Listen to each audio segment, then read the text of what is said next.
I'm ready. You ready, Joan? Okay, we're ready to roll. So Shannon, good morning, everybody. Just continuing our, Good morning, yeah. We have four property owners today. Today is the last day the Board of Equalization can meet. The first property owner, and they are here, is Ross and Fern Johnson. And we've got two parcels, so we'll have to act on two separate parcels. perfect.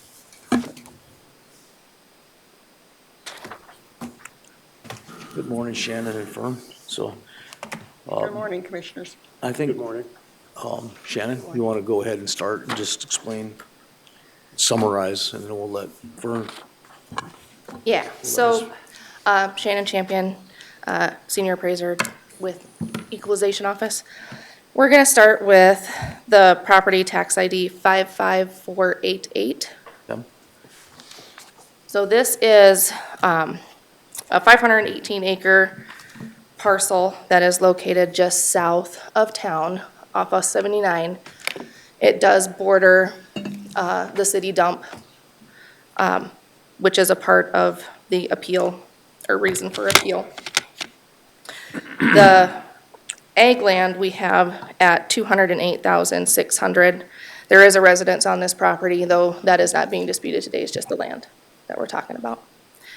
The Johnsons are asking for an ag land adjustment, which is allowed through the state law for us to make certain adjustments to the soils for very specific reasons. It usually they have to prove that it affects productivity of the property. From what I have seen, there has been nothing to show that productivity has been decreased on this property. It is being leased for cattle grazing, and there's only about 100 acres that the lessee says that they're not allowed to use, and he doesn't know why. So, but he doesn't ask questions, so he just does what he does. The property was purchased, I believe in 2014, knowing that the dump was there.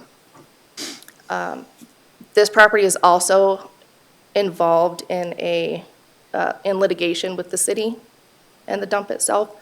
So there's already some legal issues going on with it.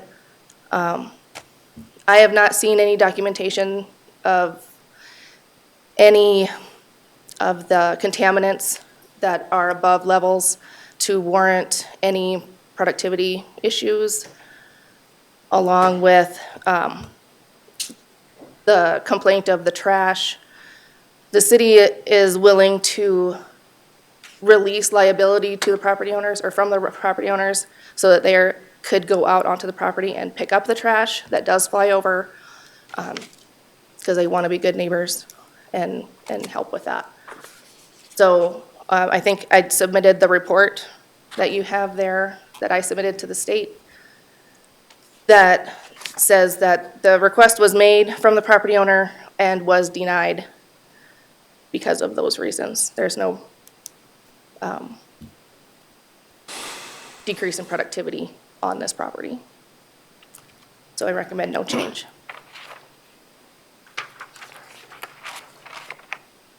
Mr. Chair, Yep, Mr. Roskinek.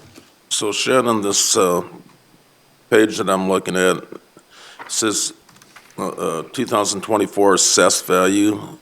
Down below it says 840 or 856,400. Can you explain what that is?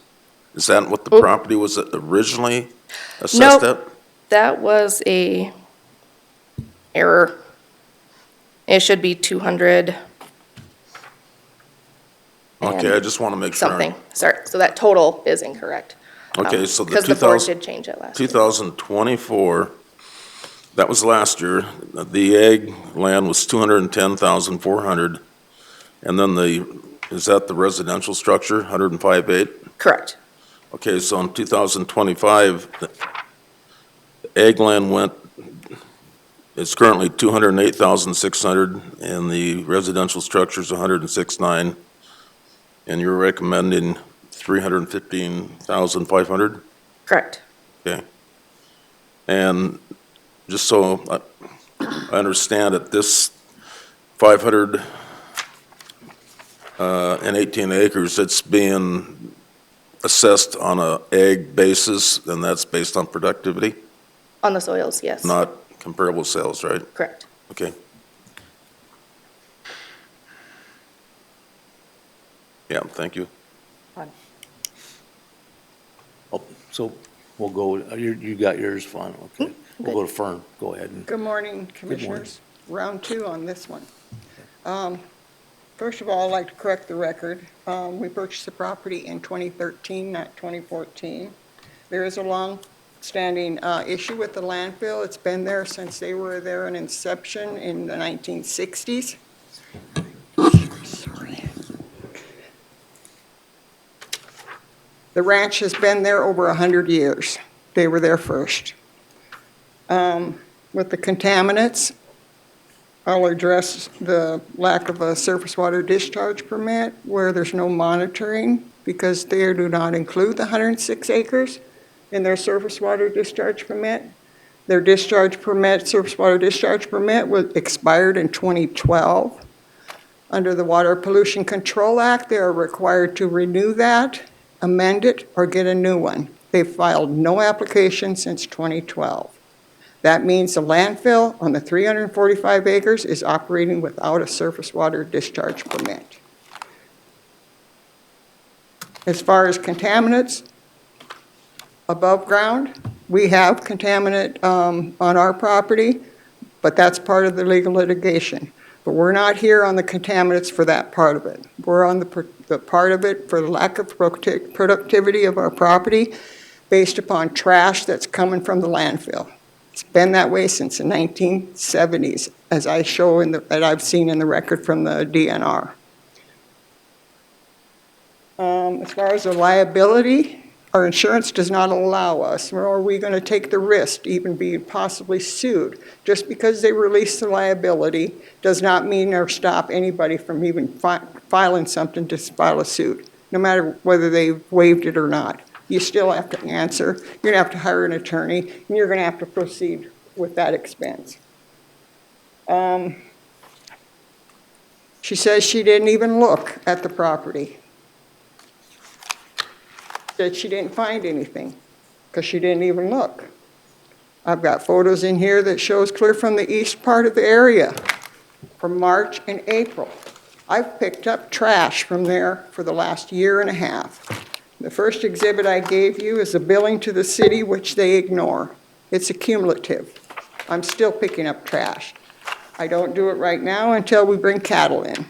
All the trash that's accumulated from December to April. You've got plenty of pictures there that shows that. As far as her report to the state, that's basically PT Form 3006. I asked for that, didn't get it. I also asked for the basis of their determination for the denial, didn't get it. 3 requests.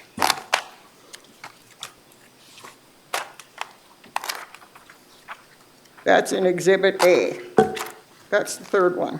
I believe there's a fourth one too.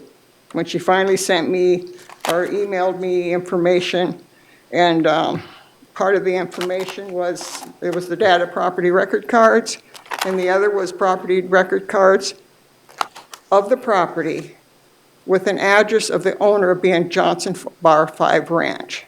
They have not owned that. We've owned it since 2013. And the address on that shows Texas Street, which is where the grandmother, the surviving grandmother, is living. Now, there's no reason for that to be having an address of Texas Street. Plus, it also shows the modular home and the land and the values on Texas Street. Unconscionable how the mistakes that are being made. So the first page on Exhibit C, that shows the area where the landfill is and the 518 acres. I've estimated 80% of it because at the top of the crest of the hill on the south side, that's not affected yet. That's where I come up with the 80%. Second page on Exhibit C shows the soil of Section 30 for the 518 acres. I calculated from the soil types and the values that are already in the record and estimated that to be the value where I come up with it, that I proposed. Page 3 on Exhibit C, that's the landfill. That's the outlet that they have there where they're draining most of their discharge. Cross-contamination coming from the 345 acres clear onto the 106. Surface water discharge permit expired in 2012, does not include the 106 acres. Page 4 of Exhibit C. The landfill does not have a permit on the 106 acres to have anybody dispose of solid waste.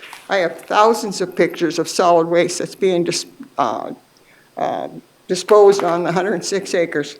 This is just one of them. Shows private hauler dumping on the west side end of the 106 acres. Page 5. Without having somebody professional blow up that certain area, that's where the discharge hauler is, or the private hauler is discharging, dumping municipal solid waste. The rest are the flooding we've had over the years, and that continues. Those going on, and I've given you that enough to, I think you're well informed of that. In 2024, for the 25 tax year, which we're paying this year, the prior year, this board, with the exception of 2 of you, gave us the exemption on the ag land adjustment. And Commissioner Ross Connect, you went through the values on that. That was lowered to the 158,000. So there has been a prior adjustment that this board, like I said, with the exception of 2 of you, did award that. Neither the county nor did we appeal that. Now for this year, we cannot apply for an application for a land adjustment until July 1st because the applications are not out there. Then we have to have it in for September 1st. However, without the 3006 form, I have no idea what the director has in the records or what they submitted to the state. They won't provide that to us. On that 3006 form, it has to show for a lifetime the adjustments that were made last year. They also have to show why it was denied. Without that form, I have no idea what they put in there. It's consistent with them not giving me any information of why they denied it, other than it's not applicable. Exhibit F, that is the guide by the Department of Revenue, and as Ms. Champion said, it is based on productivity. This is surface contaminants, cross-contamination from the 345 acres over onto the 106 acres, all the trash blowing clear from cell 18 and wherever else is coming from over there. That's nearly a mile away. Now they're into cell 15, which is just above the crest of 106 acres. What's that going to do to us?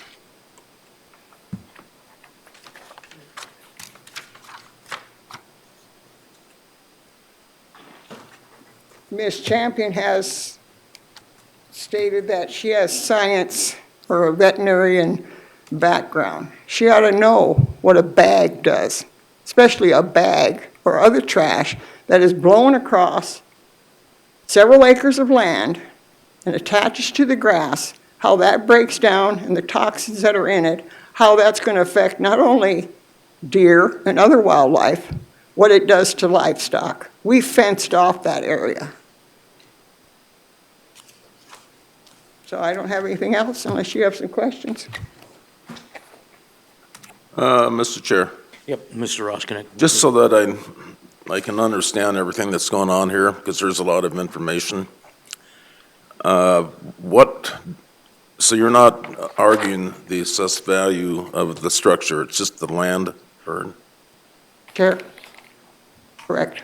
And so, if I understand it, you're ag land is assessed at 208,600 for 2025. My question is, what do you think it's worth, Fern? I have On an that assessment, for just the ag. Do you have a copy of the PT? you know, you were 17A? talking about pages. I don't know that I think we have A, B, C, D, so I don't know that we were totally following you. Well, within Exhibit B, I paged up on the top for reference. He's a reference to you. Is that the one that's dated December the 31st? What are you referring to now? I'm sorry. I'm just trying to get it. What, Okay, go to Exhibit D, okay, page 2. I only don't have a page two, so I don't know that we're looking at the same thing. Okay, it's my objection, PT 17A form. It should be in there, it's in mine. Did the rest of you get it? No, I don't have it either. Huh. Got only one page on that one. Okay, well, it was in there. Maybe it got lost during the scanning. So on the 518 acres, I calculated a value of 41,720. And what I took was 80% of the 518 acres, and then I took the 80% of those acreage based upon the land productivity or the soil types, and I estimated. And that came to the $41,700.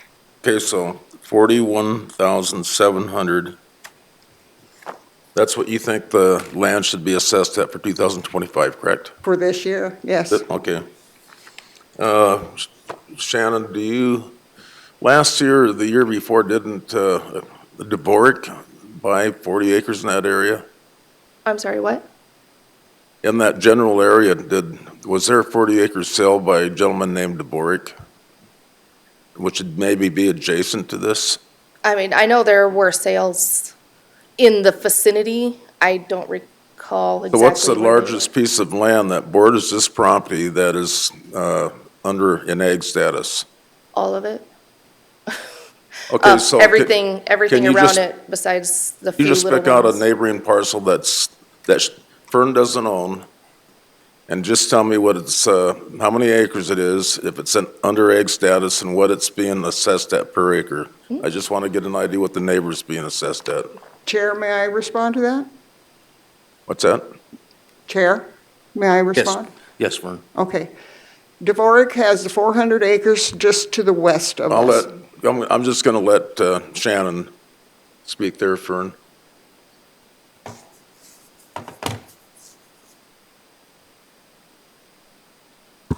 How much is this per acre? Well, right now, I don't know what the per acre is because we go by the specific soils that are on that specific property. So I have to go by this soil is so many acres and that's at this rating, which is this value. And this soil at this acres at this rating. So, well, right now it's $406 an acre is what it's assessed at, just so we can look at it on a per acre. I just want to see what a neighboring piece of property that's zoned ag, what it's assessed at per acre. That's what he said. oh, the Dvorak, is that the one to the northwest that you're talking about? Yeah, I don't know, that's what I'm asking. Dvorak bought, I think, 400 acres. Yep. I'm assuming it's under ag. I just want to know what it's assessed at per acre. How many acres? 82.84 acres. $397 an acre on that one. 397. 397? On another one?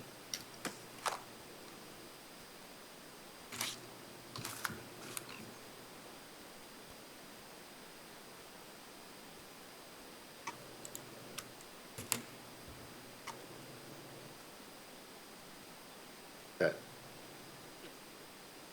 93,900. This is the Dvorak property you're talking about. So what, on a per acre, what's it assessed at? He's figuring it out. 400. 235. 235. $235? Yep. Is that exposed to the dump as much as, No, it's not. This is pretty much directly west. okay, so let me get this straight. How big's Dvorak's? 400. 400 acres. It's categorized as ag, and it's being assessed at $235 an acre. And it has less exposure to the dump than Ferns, which is 518 acres, and I'm being assessed around $400 an acre. So right there, something doesn't seem right. I mean, But it's the soils that are specifically on that property. He has worse or lesser rated soils on his property than the Johnsons do. That's why.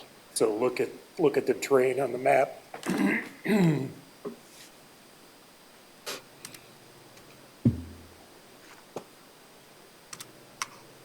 Is it, So I'm just gonna give you an example in Rapid Valley. If you were to do this same thing, and even out where I live, if you were to go on the south side of the road and go down where Rapid Creek is, where all that hay ground is at, and then you cross Highway 44 and you go on the north side of the road, and the soil types and productivity are 180-degree different.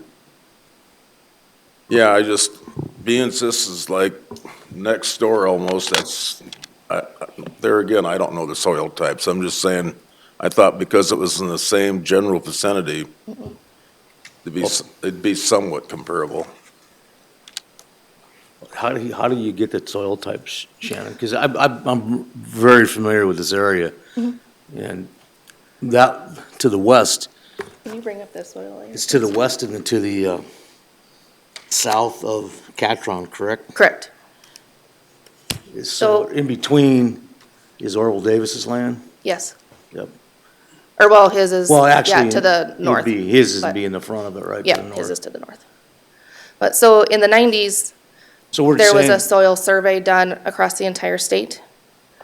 who And did so that? this is the soils that we look at. So these are all the soils that get pulled when I run my report to figure out how many acres of each soil there are on the property. So you're handcuffed by the I am. soil sample, okay. I am. And the state also gives us the top crop dollar and the top non-crop dollar that then get applied to our soils. So I have nothing to do with it other Right, than okay.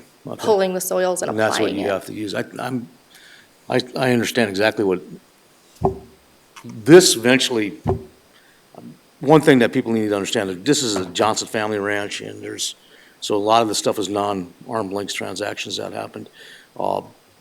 They are families. Fern's family is family of the people that actually owned it in the past. The only, that land, I guess in the future, maybe in 20 or 30 years, it probably worth something. But the land on the west side is far more, if you're gonna, for what its purposes in the future, is far more valuable, in my mind. But that doesn't count for soil samples, though. The soil, if you're talking about production, which is ag, I don't understand that part of it, or I do understand the obstacles because I see it every day. The place is a train wreck because of the landfill. The purpose of this land would be most purposeful for the city of Rapid City to purchase it someday, which don't know if that's ever gonna happen. Pardon?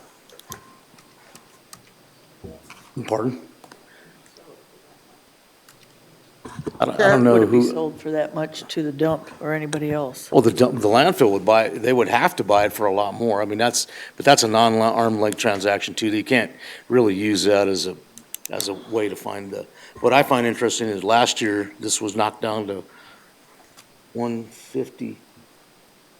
158,000. Yeah, I don't think I'm any smarter than the guys that did this last time, so, Chair, may I speak? pardon? May I speak? Yeah, Fern, go ahead. So you're asked about how the soils are determined. State law requires that the soils are determined based upon the property, the soil types that are on each parcel of So property. somebody goes through and, The like, I US think Shannon said somebody from the state, Yes, goes if through you and go to samples them. page 2 on Exhibit C, it's the United States Department of Agriculture Soil Conservation Service. They have mapping. It's a big book, and this is where I pulled this from. They have determined what the soil types are of these properties. It goes into the state, the USD does their thing with all their calculations. They put a value factor on it. Some years they're lower, some years they're higher, and it's based upon crop, pasture, and there's another, and that's basically all factored in. But what would they grow on it, Fern? I mean, why, I guess I don't understand why the soil sample in this part of the country would make a difference. It's part of a geological study. But what would you grow on it? Grass is about it. In this specific area, yeah, it pasture for the most part. So his pasture would grow grass, that pasture would grow grass. And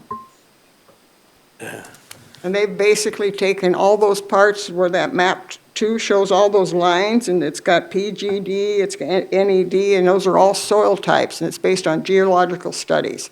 It's historical. They go in and sometimes they change it based, if there's some kind of a flood or something like that, that changes the terrain or whatever, that is all changed. But they're the ones that base the value on a soil type based upon the geological studies that the the Department of Agriculture and Conservation Service, it's all factored all in. But every property is different. Right. It's all assessed based upon your product, or the soil types. So I think we all agree with that, Yeah. is the state does it, and It's, yeah, Mr. Chairman, it's just, years ago when they changed how ag land was assessed, soils became part of it. And so that's just the factor that you use to get to that value of the land. And then, for example, if you have, and again, there's where the unknowns come in. If you have a soil sample, somebody in the office is looking at that and they put in all the factors and they come up with this cost per acre. And on that parcel, and then split it out, just like you're saying, a certain soil, if it's a section and then, a quarter section's got this type of soil, maybe a quarter section is used for hay productivity. And that's why you can have a lot of variables depending on the location of the land, just based on the soil sample. And then there's the unknowns that, you can look at it, you can look at the map, and then somebody comes in and says, well, yeah, it's farm ground. I'm producing, small grains, but I've got, a slew on, 50 acres of this that I can't farm. So you make a factor for that and pull that out. And then I do have a question for Fern. Fern, go ahead. Chair? Okay, He's got a so, question for you. yeah, you're saying that the ag land, you're looking at 41,700 is what you're looking for assessed value? I'm basing that on 80%, which if you go from the landfill on the map, from the borderline, from the landfill that joins our property, clear up, and the land is pretty well flat, and then it takes an uphill crest. There's about 40 acres on the south area of that, which is 20% that has not been affected, that I believe, yet, because it goes up the hill. All of the trash and the paper and everything that comes from the landfill stays down on that other area Okay. of the 518 acres. That's how I come up with the 80%. All right, and then if I did the math correctly, that's about $80 an acre assessed value. I didn't do it by acre because it's based on I know, soil but I'm type. just, and to give everybody a little relevancy, that would be about $80 an acre. For what? Total property assessed value, $80 an acre to come up with 41,700. If you were There. looking at it that way. So Fern, did you buy this property in 2014, 2013, 2013 for $1,043,147? correct. So you thought back then in 2013 that it was worth $1 million, and today it's only assessed at $315,500. Chair, Yes. just to explain, it was purchased as a whole. There's multiple parcels that were included in that sale, but it was between family. Okay. And how many parcels are included in the $1,043,000? The number of parcels, I don't know, but it was roughly, Great. Acres? I don't recall. 1,500. Or no, not 1,500, about 800. And this is 518. Guess that don't make no sense to me, Fern, but that you'd pay $1,043,000 and you break that down in 800 acres, which is another 3. I didn't even close to that amount. So you must have thought it was worth that amount at the time. Has the land got worse or something? I mean, is there something that made the land worth less? And would you sell it for less if someone's going to come buy the by the landfill, would you sell it for less because it wouldn't be, the soils wouldn't be good, or you couldn't get the acreage for it? I guess I'm trying to figure out why you want it so low. What we purchased it for has no bearing on what the ag land is worth. It's based on soil types, not on market value at this Right. point. So if we bought it for $1 million or whatever the exchange was between family, that's private. And it has no bearing statutorily or legally of what the market value of that, because there's no market value in that sense. It's based on ag, Okay. soil type property. And so you're telling me you're not gonna go by acreage, you're gonna go by soil. So if it's soil type, and Shannon just said by soil type, if we're gonna go by soil type today, then it's gonna be the 2086. If we're gonna go by market value and what everybody else is selling it for, then, it's gonna be less. So are we going by soil today, or are we going by market? Because Fern doesn't wanna go by market, she thinks soil, Shannon thinks soil, but then we wanna go by market value. The law So, doesn't allow you to go by market on okay, ag so we property. can't go less because we don't wanna go market value, we wanna go soils, right? But That's what I'm saying. I think you've clarified that I think that's what we're looking at is soil, yeah. Okay. But I and think you gotta remember, she's making the argument of where she's located because of the trash. Mr. Chair. Right, where the soil, Shannon tested, am I correct? Or you sent it to the state or whatever, how did you determine the soil type? Tell me that. I pull that from a GIS mapping program that covers like our entire county. Okay. And they tell me how many acres of PGD soil is on that specific property. And then I apply that into our program with the top crop dollar and the rating that they provided me. And same with the guy that had the 235 an acre. You did the same thing, and that's how you determined it. Every egg piece in the So county. you're going by soil type and not how much they're sold by. So if we do ag by soil type, like we're supposed to, instead of comparison on land and how much you could sell the land for, because someone gets 235 and one gets, what was this, an acre? I forgot what you said, Mr. Chair. 397 per acre. Then the ag or the soil has got better soils on it. Correct. So that's all you're saying, and she's not, on the 106, you have 518, she only, if it's 106 that's or is more contaminated, you got 518.56 for acreage for, and so she didn't include, and it sounds like she did include at 208,600, the 106 that might have some issues on it, so, Chair, may I 400, speak? about 400 per acre is, I thought was pretty fair, Fern, based on what I'm seeing on the evidence-based and the packet that you showed me as well, Fern. Okay, Fern, go ahead. I don't think you understand how the system works. The Equalization Office does not set the price on per acre or by the soil types. That's done by the USD, based upon their geological study. That is outside their realm. They get those figures, they plug them into their computer, they take it based upon the acreage that are within these certain soil types, and that's how they calculate it. That is already factored in. If you take a look at Exhibit G, page 2, that's There's no page 2, agricultural Fran. land. What? That's the agricultural land. It's broken apart into pasture, crop, pasture, and I believe there's other classifications too. All of those figures out there, it's all calculated through the mapping of the U.S. Geological and the U.S. Conservation, and with the USD. That is not factored by the Equalization Office. They just get those numbers and they plug them in by the acres and they calculate it. None of this is factored by them. It should not be. It's already factored into the system. Shannon? Correct, yes. I just take the acreage that I pull from the program and I plug it in to our system, which is then, Which has Yes. the state's numbers in it for soil samples. So Correct. I wouldn't go to Commissioner Roscoe. Okay, here's where I'm at.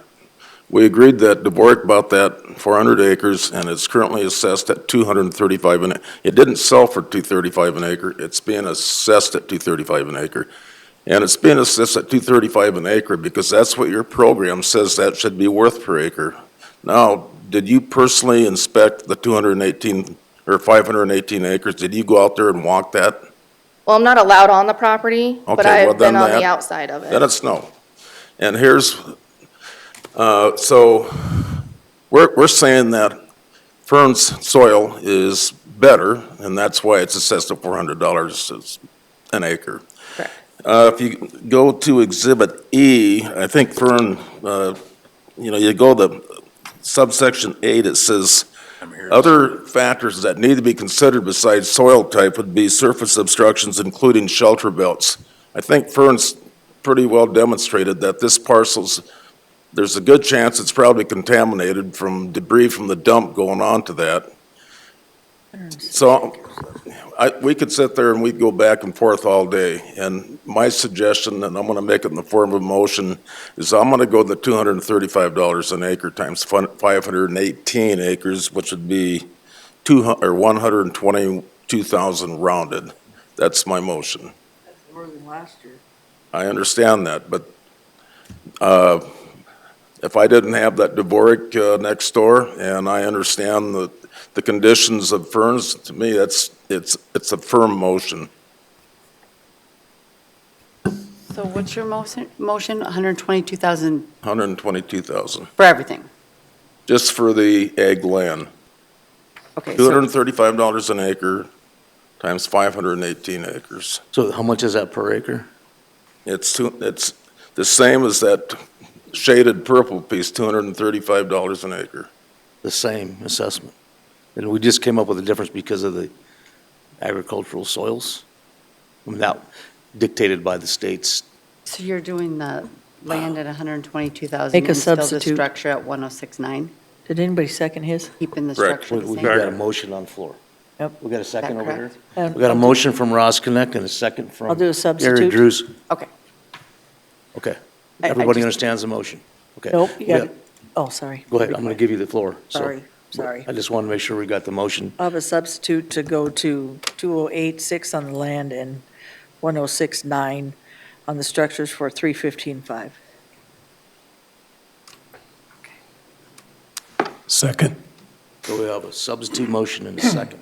So the substitute motion is, 315.5. how much? 315.5, And that's where they put it at right now? 286 and 106.9. Okay. That's three. So everybody understand the substitute motion? Kara, did you get that? Yep. Okay. So we'll vote on the substitute motion, and it'll roll back to the regular motion, correct? Want to make sure that I'm correct on that, okay. So all in favor, say aye. Aye. Opposed? Aye. Aye. So motion fails, 3-2. We'll go back to the regular motion, and that motion is, That motion would be 122,000 for the land, 106.9 for the structures, for a total of 228.9. and this will put it at the, is that correct? It'll be the same? This would put it at the same per acre as the 40 acres, 400 acres. the 400 acres next door? So that shaded piece is Dvorak's. It's 400 acres, and it's assessed for $235 an acre. Okay, so that, my motion would be the $235 an acre for Franz times 518 acres. Yeah. It's based on, I know she's got better soils, but she's also got a lot of stuff that she's explained I think we need to take into consideration, and that's the contamination, the debris from the dump, litigation. Those are things that 400 acres, the owner of that doesn't have to face those problems. Chair, Yep, Madam, Ms. Hadcock. so you have 518 acres, 106 are contaminated. You took the whole amount and made it look like it was contaminated and it was different soils, so it's, no. You got to put 400, that's productivity, and then 106, take that off or add that to it, and the other, I don't know what it is, but that doesn't make no sense to me. You're taking the whole land like it's contaminated and the soils are just the same as the other, and if you did that on every ag land, you'd be in trouble.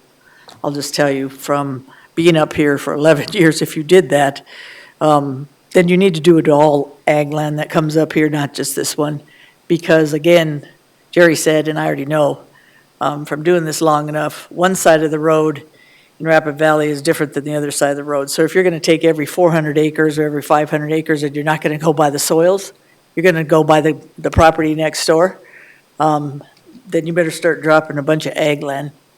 Fern, I think the 106, I agree with, the contamination, but not the rest on some of that area that they are dropping. So, for me, I can't do the 122, but, it needs to be adjusted for the 106, I believe, and not the whole property. As I've said, Chair, may I respond? Ms. Johnson?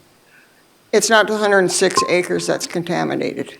The 106, it's 40 acres that is not contaminated. That's 20% of the 500 acres. That covers the whole crest of the area that has not been blown onto. If you can look at all those pictures, it shows it's already crossed the fence line of the area that we have had it fenced off.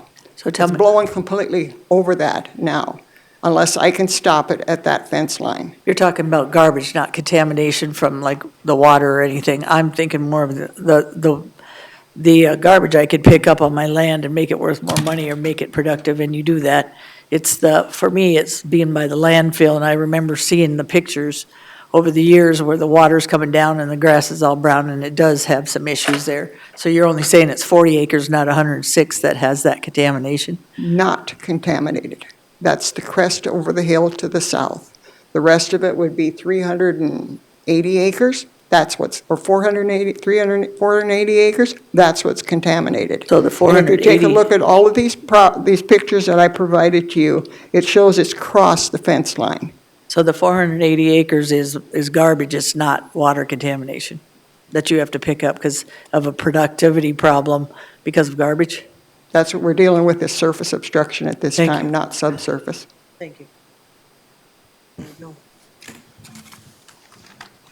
I'm just having a hard time getting my arms around the whole soil thing. I guess I don't understand it, because I've seen the properties.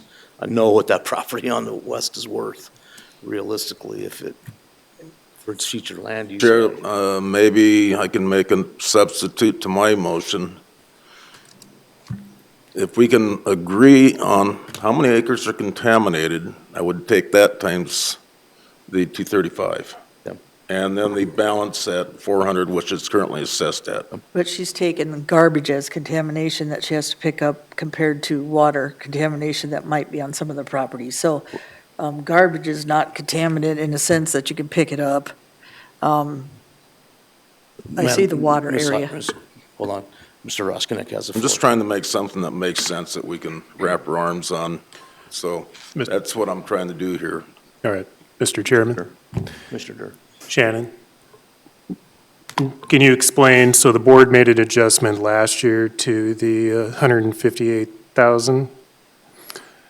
So was it just based on this same discussion? Yes. Okay. Why is it less this year? So that's where I'm going with it. I think that what, so 20% of it at $400 an acre and the rest at the regular. So how many acres is it total? 518 acres. 518 times 20%.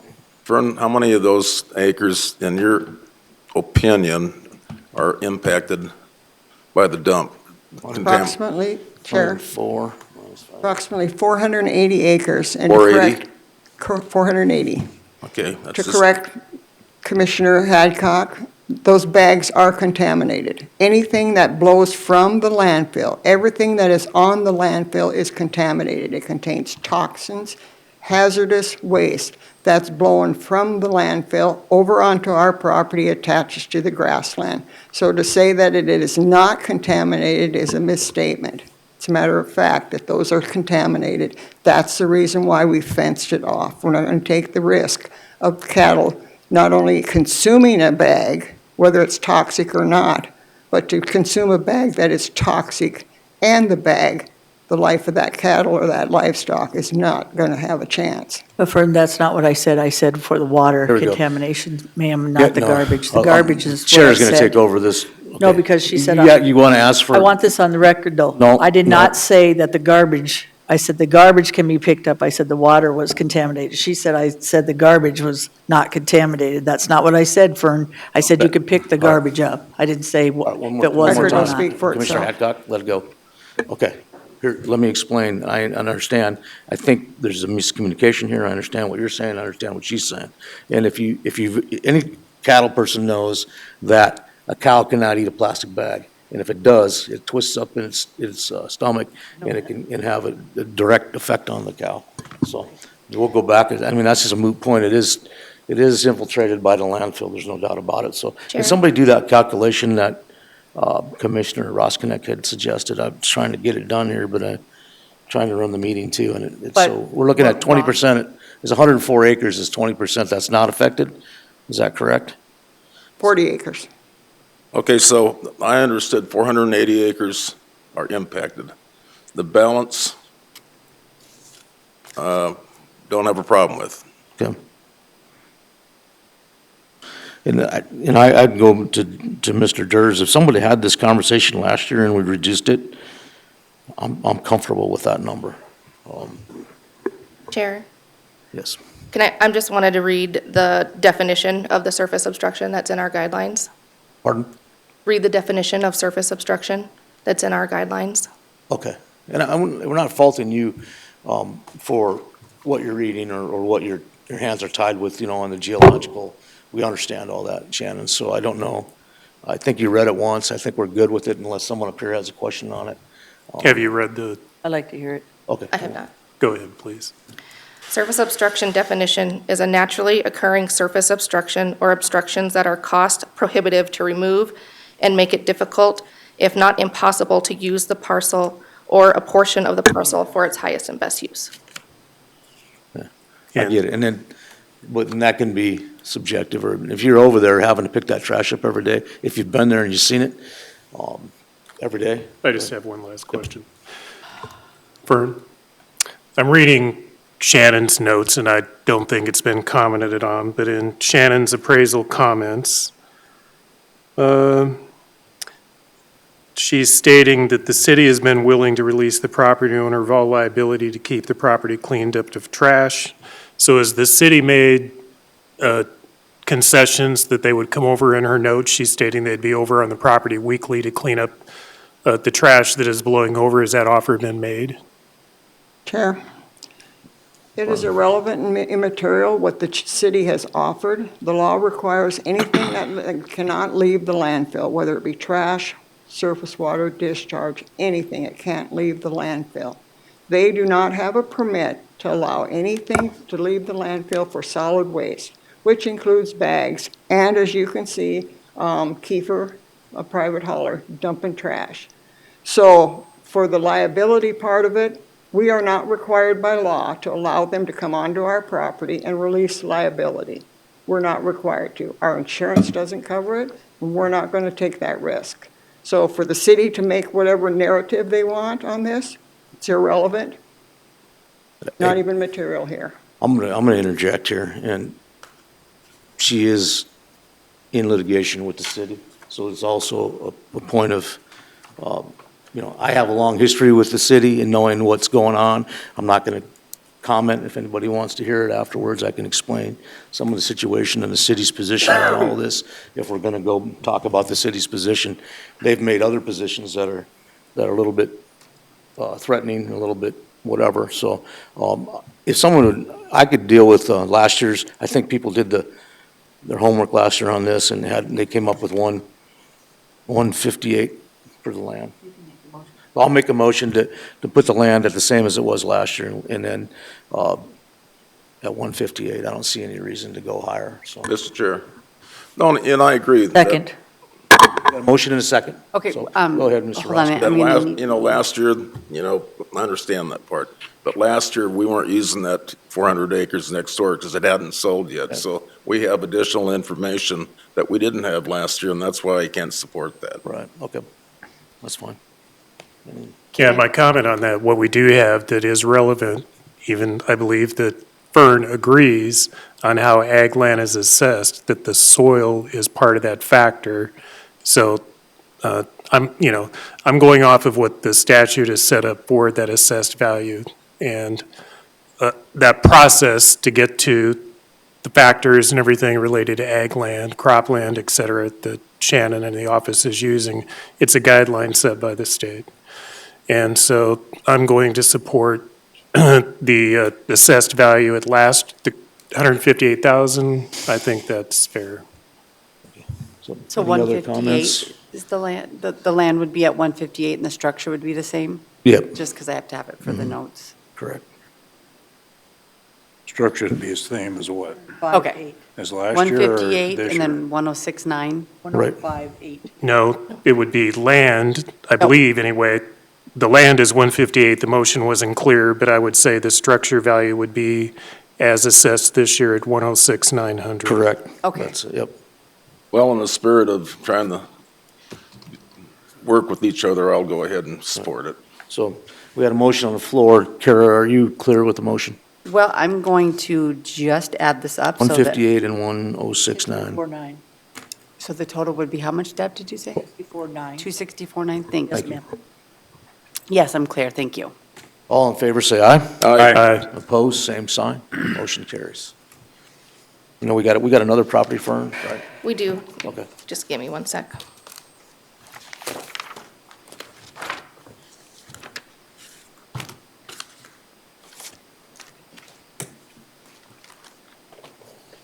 And this would be the house, is that correct? The owner's residence, Or yes. the owner's residence, okay. It's all the structures. Okay.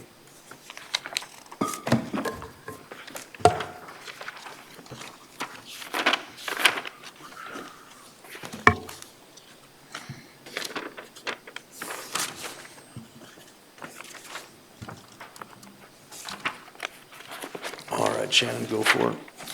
Okay, so this is the tax ID 52288. Physical address is 1450 Samus Trail of Rapid City. This is located just south of Rapid City off of Highway 79. Let's see, it is on 160 acres of ag land, though the land is not being disputed. It's just the buildings. Let's see. Just some history is that the 23 value and the 24 value are still up in circuit court. They were both appealed from OHE to circuit court, and they are still there. We I'm have sorry, no okay. answer. That's important for us to understand. So I'm going to give you a minute to expand on that. So this is currently in litigation? Well, they were both went to OHE, the Office of Hearing Examiners at the state level. And then it was appealed to the circuit court, which is a review of the decision made at OHE. So they're reviewing the issue of this particular structure now? Yes, yeah. What was it they're both assessed there. at then, that, before it went to circuit court? For last year, I have 24's value, where the residential structures were 766,300, ag structures at 48,000. And then, well, about 2023? I don't have that with me. So, There, we're in circuit court for 2023, is that correct, Fern? yes, it went to, on the 2023, it went to the OHE. We appealed that to circuit court. Okay. The circuit court reversed it and remanded it for violation of due process. Okay. Then it went back to remand for a second hearing before the OHE. They made their decision, and now it's back up to circuit court. So there's two Okay, appeals so now pending. they made their decision, and now it's at circuit court, correct? Correct. So There's for two 2023 cases there. and 2024, do you remember what the value in 2023 was? She had it at 717.9. Okay, and then in 2024, we took it to 766.3, correct? And then 2025, we're looking at what now? 883,300 for the residential structures and 99,300 for the ag structures. Chair? Yep. May I correct?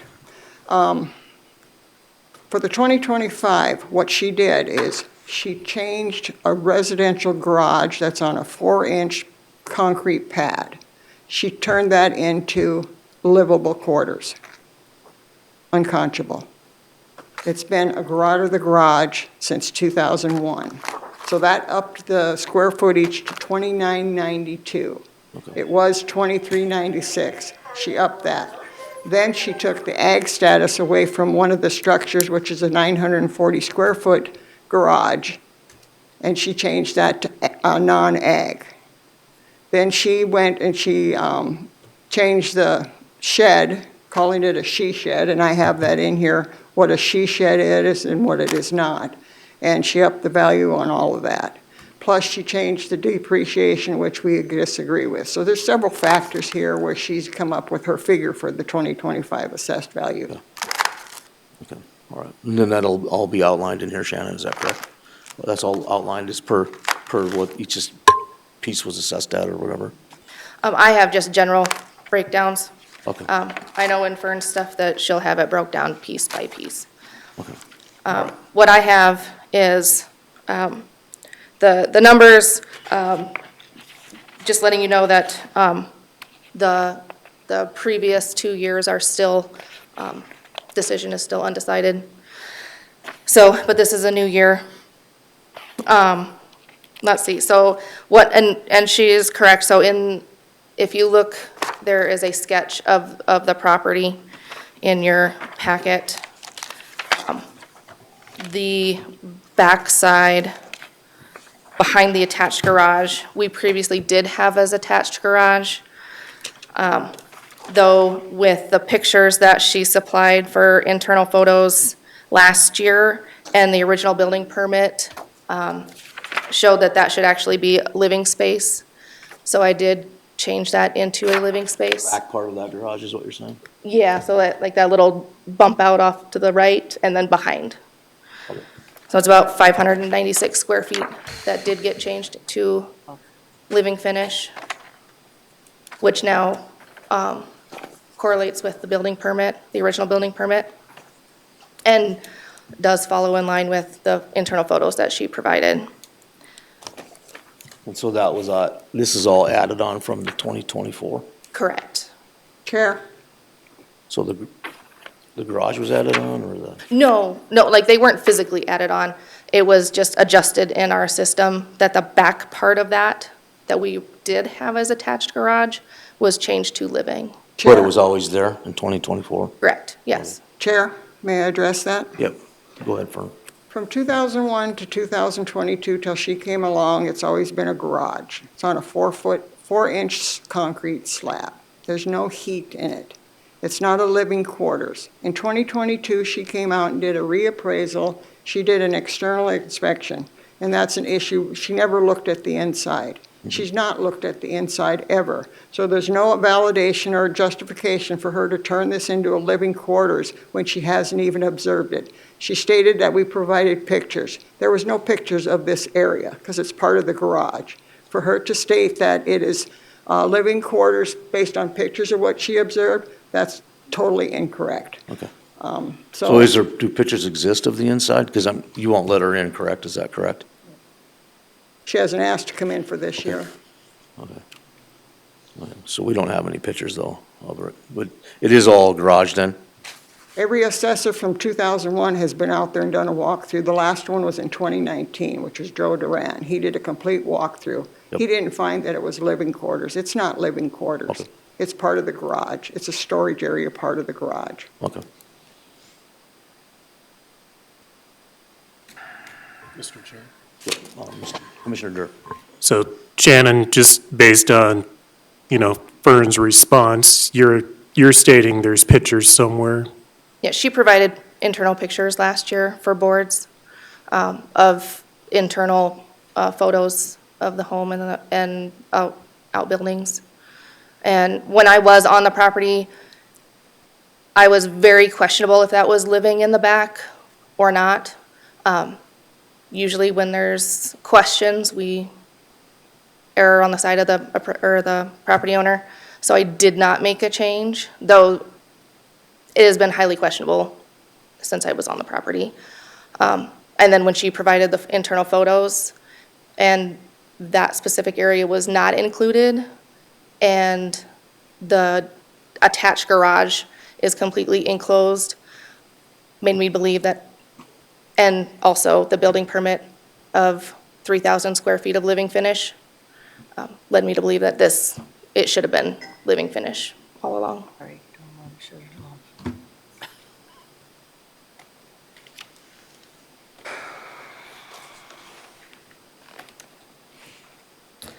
When was the building permit? Jan? 2001, 2001? that's when it was built, yes. Okay. And I think I have a copy of it in there. But I don't see any. It's right before the sketch. Pictures exist or not exist of the inside, or they don't, right? Not of the space in question, no. Okay. The remaining of the house, yes. Okay. So, Mr. Chair, yep, Mr. Roskinick.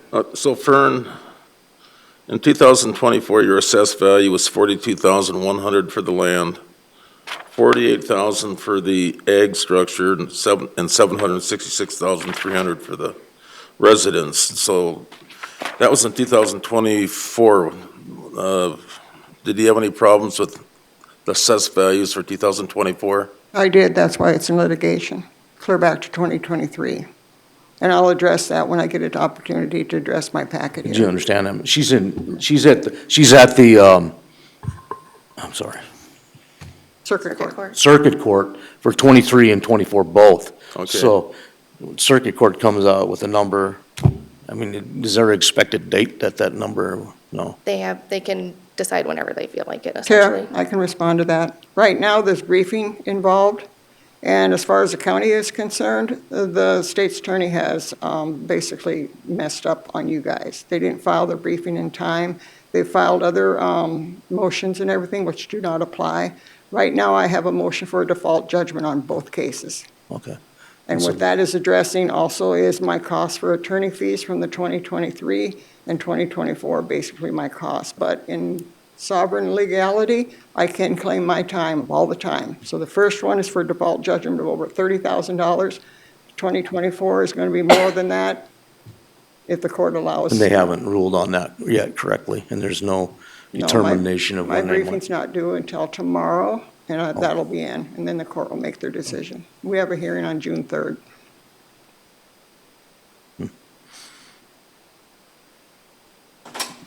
Do the commissioners all understand that then? What the scenario is, so, okay.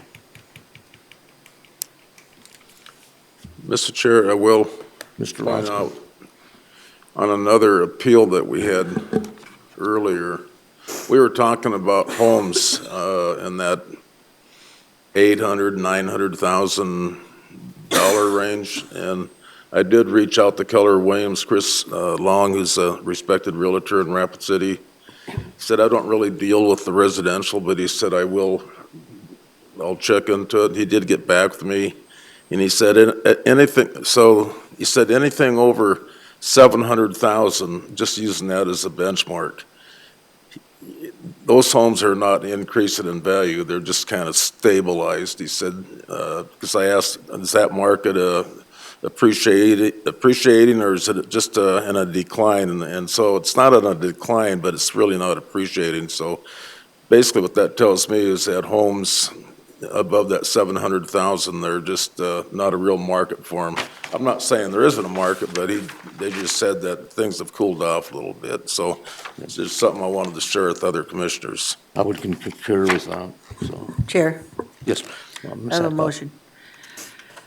So on the ag land, it's 43.1 still. The structures are 99.3. And Ron's right, the house 717 is what you had it at before. Makes it 859.3. Here's something, that's your motion? Yes, It makes it what?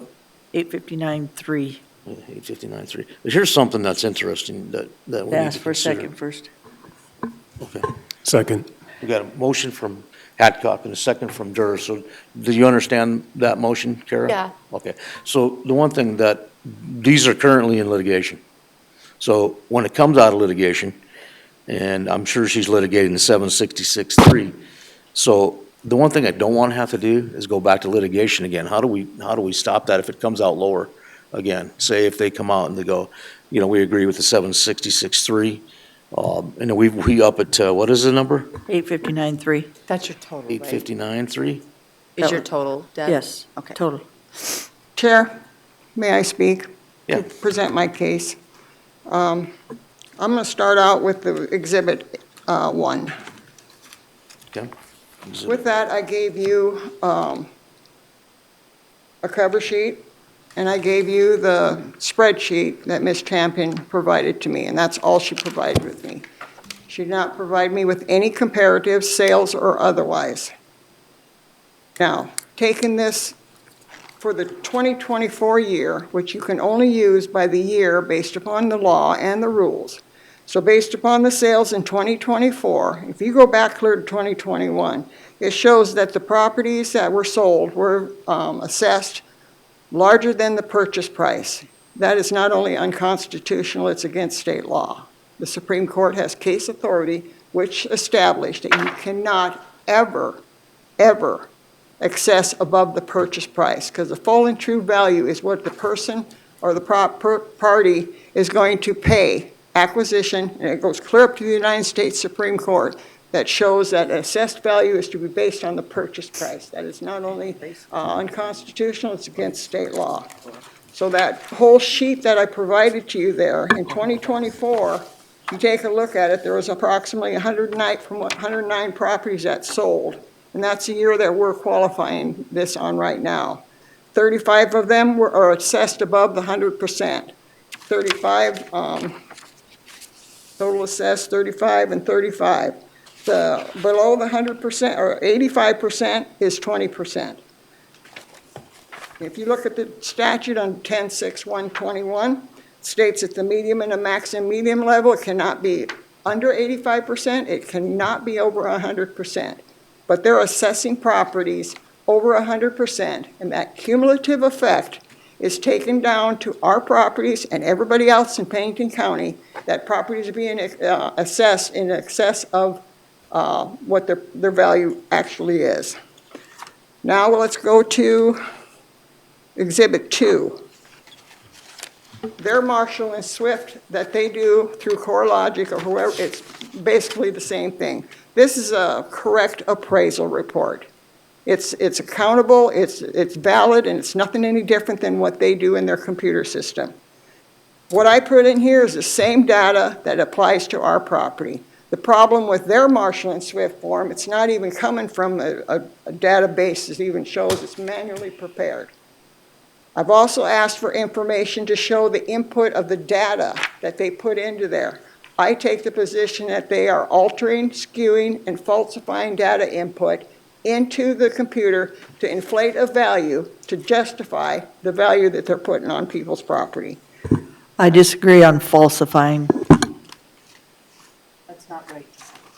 That's a matter of opinion. Hold on a second. That's not right. When you do not provide information of the actual data, which the law requires them to do in a PT form, it has to be in the computer or it has to be off to the side. If it's in the computer, under Administrative Rule 6404-0109 requires them to print that information. A property data record card, the general form does not contain that information. They can attach both of them beside each other. The input that they're putting into the computer to inflate these values do not match what a normal CoreLogic, same type of system with the same type of data that is actually the characteristic of the property. That's put in there. We don't know because they don't give us the information, although the law requires it. So And that's, that's a conversation we'll have at a later date, Fern, so then I went to a comparable. The law does not require anybody to have a sales comparable. Uniform and equitable under the state constitution, the United States Constitution, is they have to be comparable in uniform and equitability. Here's a property that's nearly identical to ours. It's got a hip roof, although it's a better quality, even though it's good. It's got a 3-car garage. It's got brick. It's got several different angles, the little cubby out there. 4-bedroom. Ours has 3. It's got 3.5 baths. Ours has 2.5. It's got a 3-car garage. Ours is a 2-car garage. Year built, it's newer, 2 years newer. This one assessed, and the square footage is approximately the same accurately as what ours should reflect. The assessed value on that is $624,000, and that's all those quality that should be adjustments, and they got us at $800 and some thousand. Even if you take it at the 2396 where it should be, it's still above the 624,100 that shows on this property. This is right out of their data records. Okay, thank you. Chair, Yep, I just want to make it clear, the house itself is set at 717,700. The detached garage and the shed are the remaining part of that 883. okay, thank you for And it's still clarifying that. above the 624 with even adjustments from that. It'll take it down to 500, which comes in consistent with the Marshall and Swift that was figured on our property. Then let's go to Exhibit 4. This is a depreciation table that shows based upon the data records of our property cumulative over the years. Unless you do significant modifications or changes in remodeling of your property, the depreciation does not change. She comes along in 2022 and she jumps it from 76% to 87%, which in all, according to the table, is going to be the difference between 100% of that. She applied 13% in 2023. That's where the big jump is. I calculate that should continue to depreciate down because unless you're doing some significant changes, that depreciation does not change. Vern, what do you have your house at in 2022? Pardon me? Just the Excuse me. hold residential on. structure? Commissioner Hadcock, the chair would like you to recognize yourself before you just start speaking, what she was speaking. Vern, did you finish what you were talking? I have not. I didn't want her Thank to you, go Chair. on, so she'd have to go find it. Okay, what are you looking for, Deb? The 2022 structure for the house, what do you have your house at then? Since you, in 2022, what did they have the residential structure at Vern Place? I don't know because it's not an issue. I don't have that information right now. You, Joe, in 2022, do you have the residential structure? She came out in 22 for the assessment for 2023. Yep. What was in 20, I saw the 23 was 717, so, or it was less, actually. Yeah, that was a total. 717 was a in total. 23. 23. What was 22? 766 and 24 and 883 and 25. You have 22 in there, Shannon? But that'll be all the buildings. Just a structure? No, Okay. we don't have that.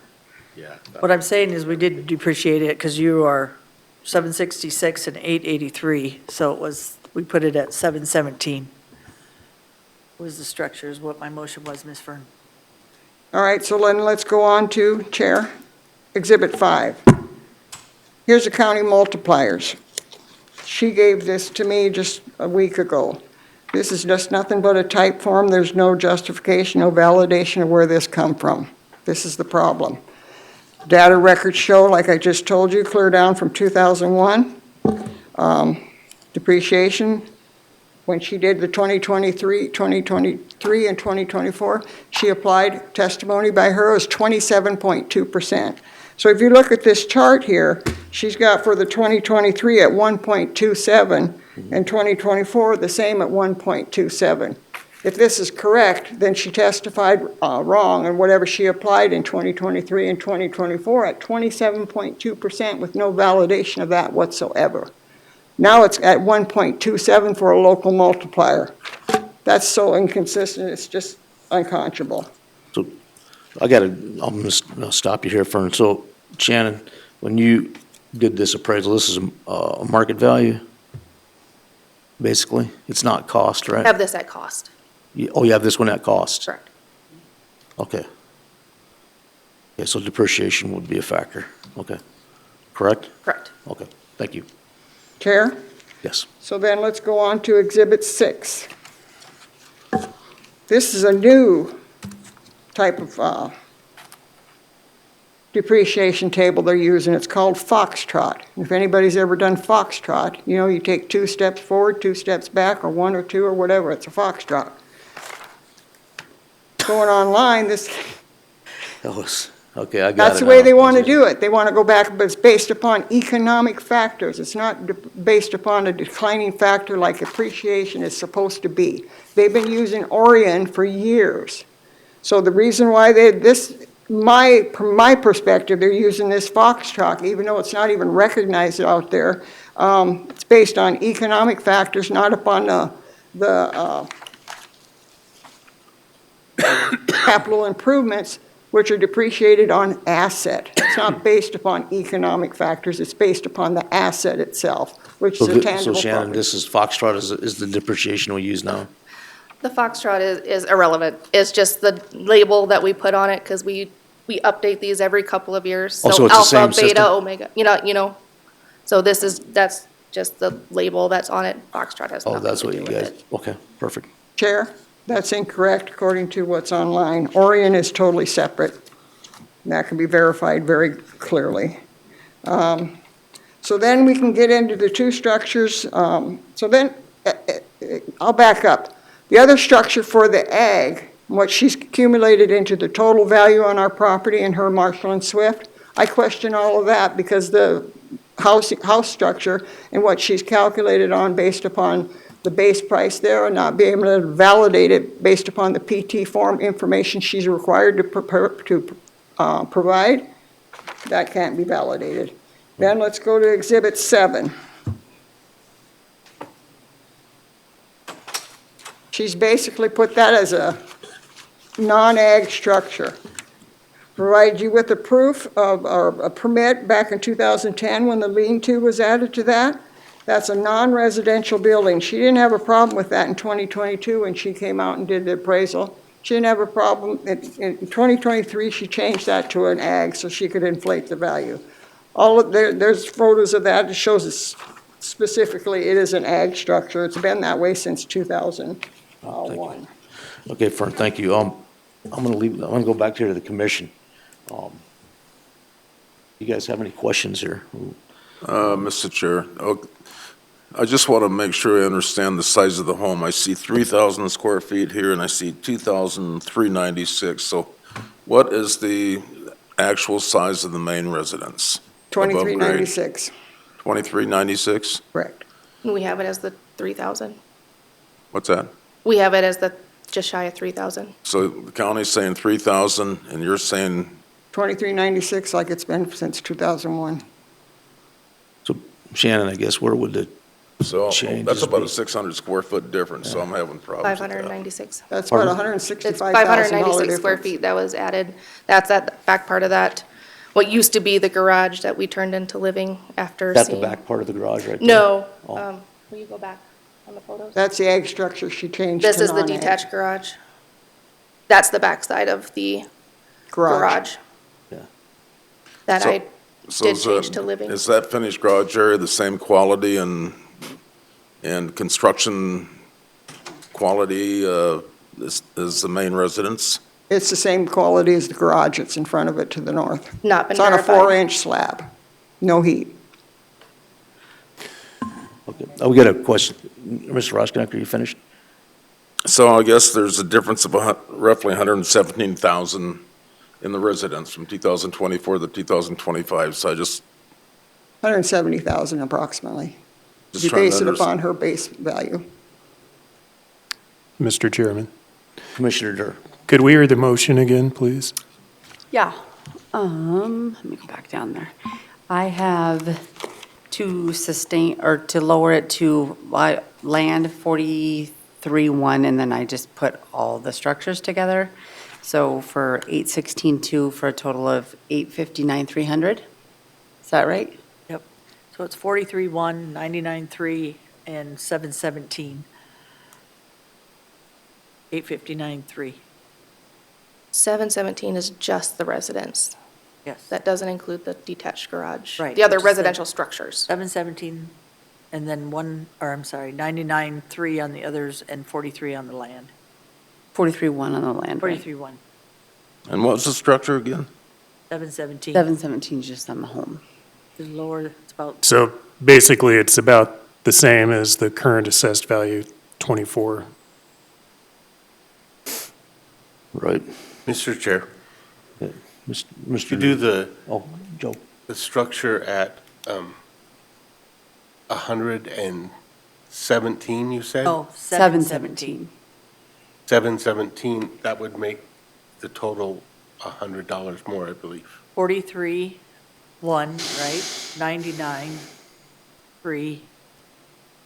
Oh, yeah, you're right. It's 859, 4.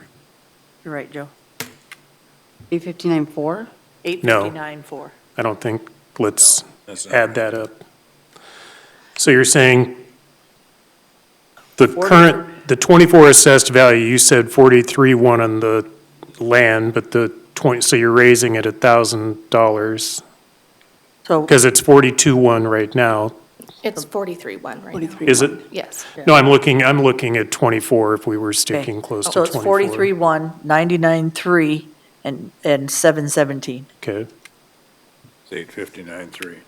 But the 717 is just the residence and does not include the other residential structures, which is that 883.3. The other residential structures are about 164.5. Yeah, and I'm saying 717 because I'm basing it on 20, Or 22 or 23. for the shed, the 717. detached garage, and the residence. Yes. So it's 43, 1, 99, 3, and 717, 859, 4.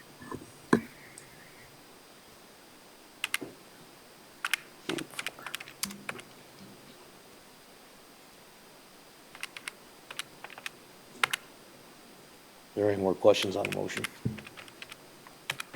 Uh, It, I'm just trying to understand the methodology, that's all.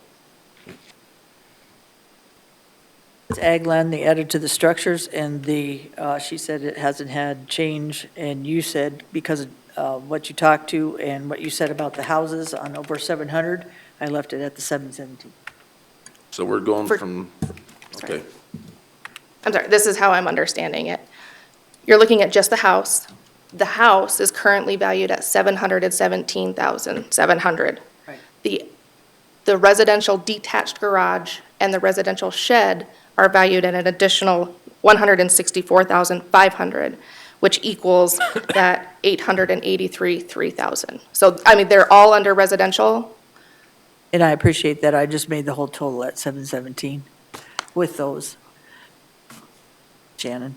Just because if you're in court and some other things are going on, and you have it at 23 at 717, I'm not willing to change there, but the ag structures I am because of some of the difference that I'm seeing. And then the land 43-1 I thought was pretty fair, so the ag structures I thought you treated her pretty fair on as well.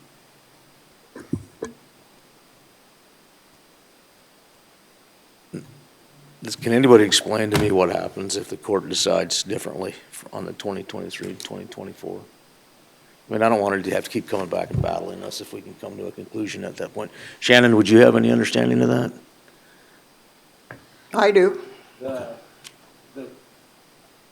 The 23 and 24 assessments are in circuit court.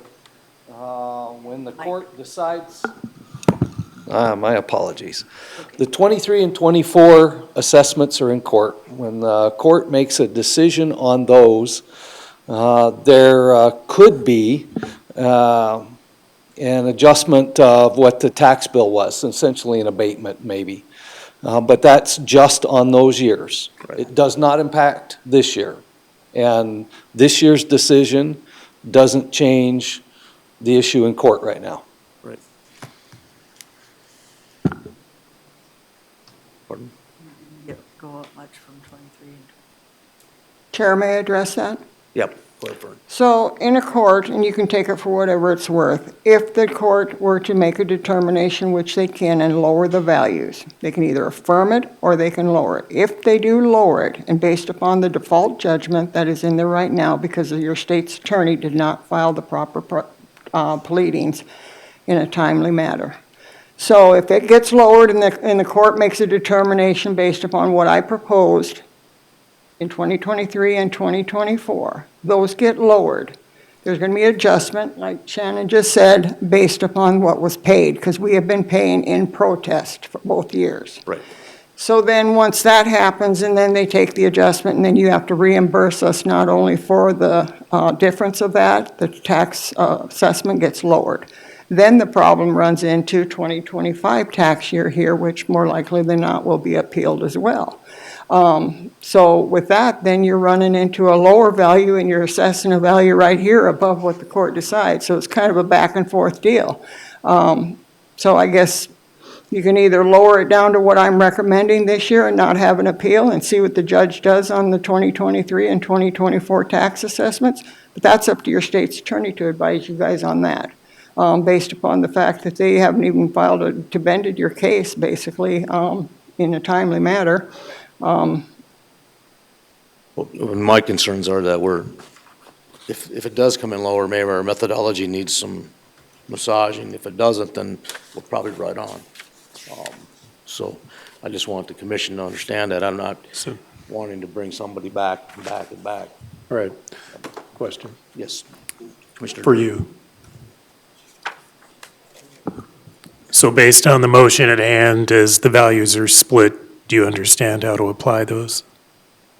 Well, whatever the decision of the board is, we will make that the 2025 assessed value. Right. So I don't understand how you got to that. I don't really care. Whatever the motion is, we will make that the 2025 assessment. I think if we just leave it where it's at, the court's deciding it.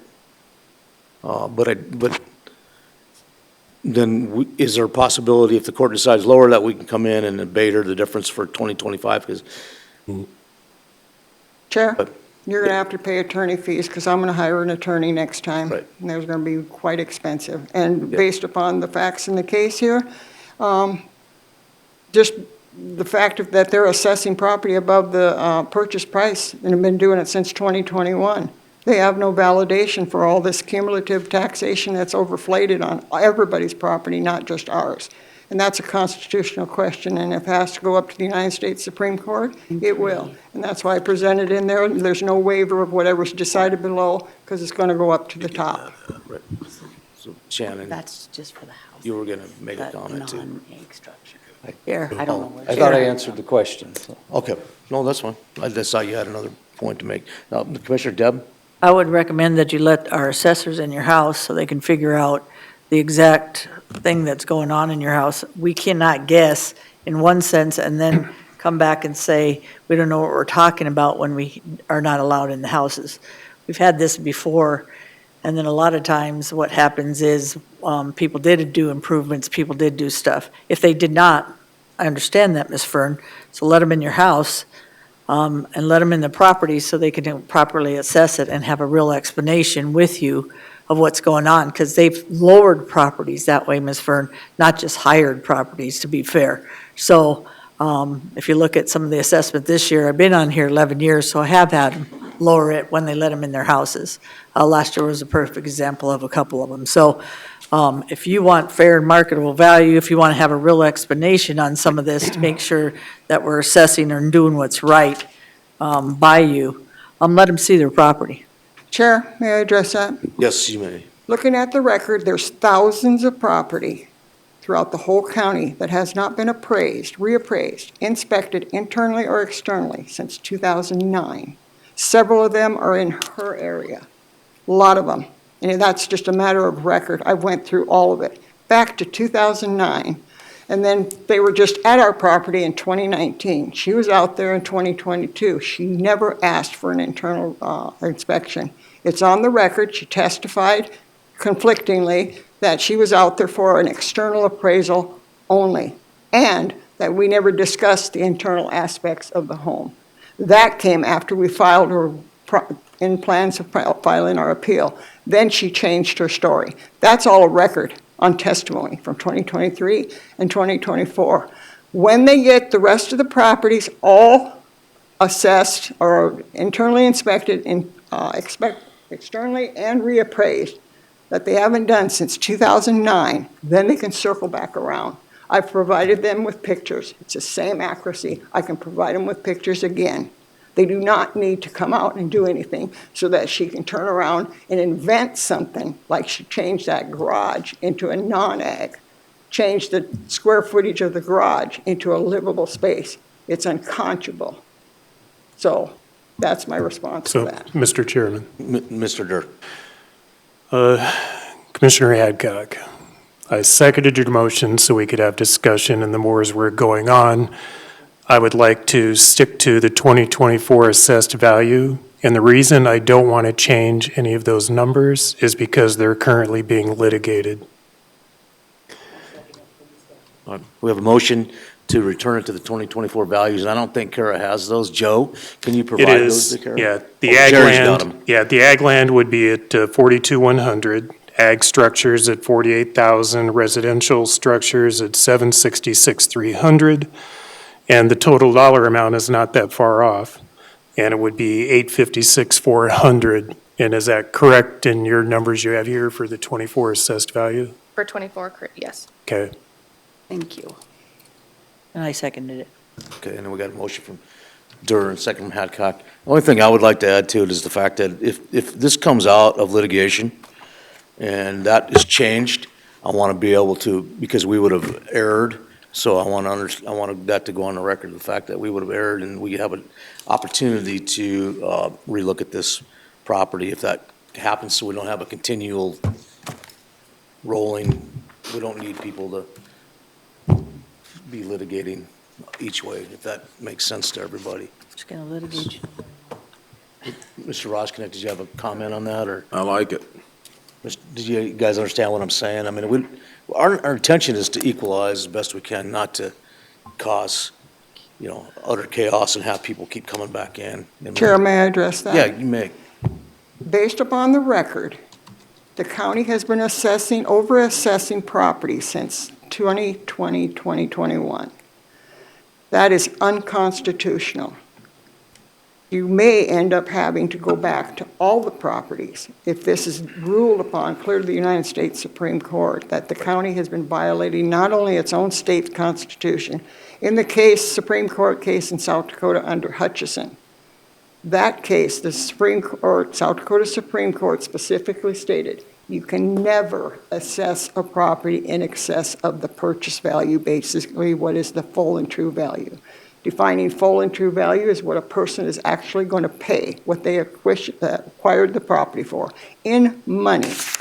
This county has been assessing property over in excess of what the purchase price is for years. This is a cumulative effect of the market values assessed all over the years. It's not based upon the market, it's based upon overvalued property in excess of the purchase prices. That's a matter of fact and of record. You take on that chart that I gave you, the sales ratio and the administrative law that says that it can't be lower than 85%, can't be higher than 100%. That's consistent with state law, our state constitution, and the United States Supreme Court. Those properties some of them are 100% over. I gave you the factors, the percentages on all of them. Granted, those numbers are hard to read, but if you have a magnifying glass, you can go down on that sales ratio, and that factor in that column right there is going to tell you that the properties in South Dakota from 2021 to 2024 are in excess of the purchase price. And I appreciate that, Vernon, we're talking about your Chair. property today, so then what I more. will say, though, is that,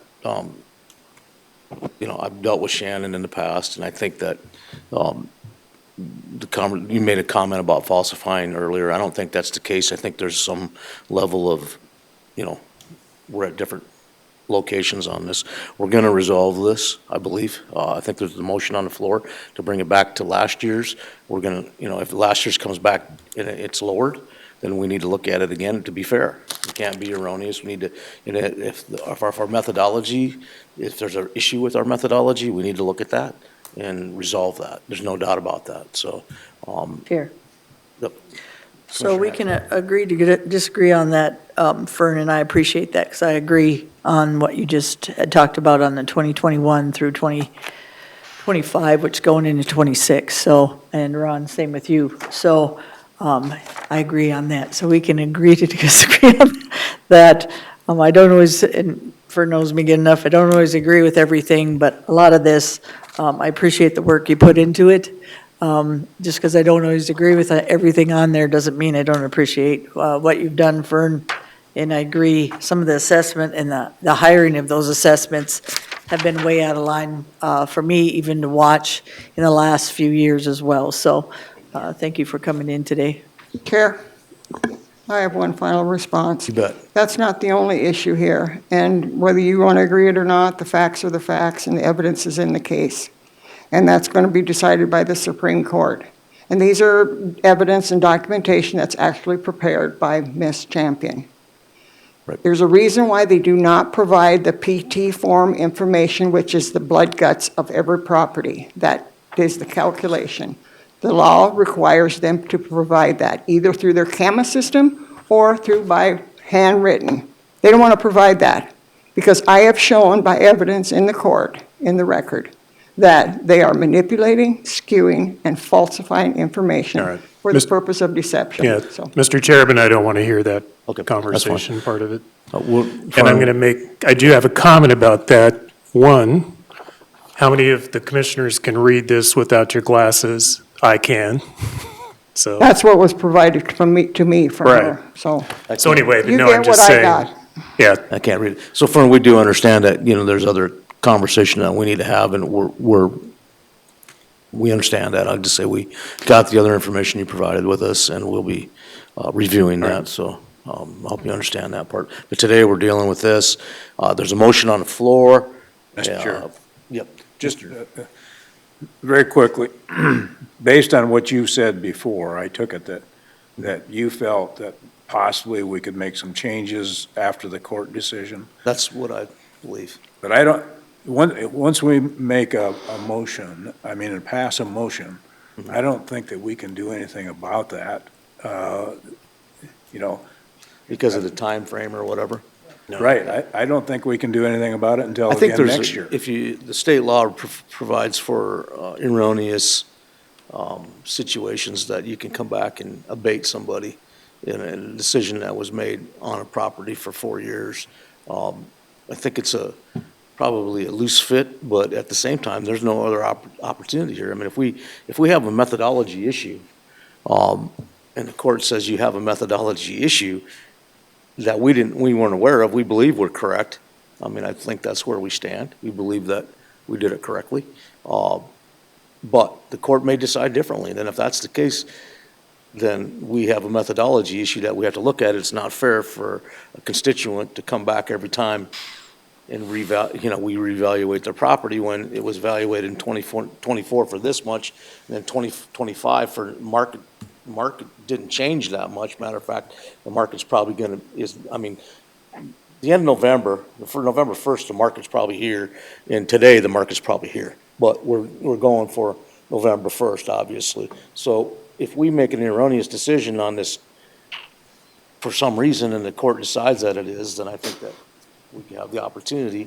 I could argue that, but I'm not a lawyer, but I think that at that time, if we decided to make a change, Fern wouldn't sue us.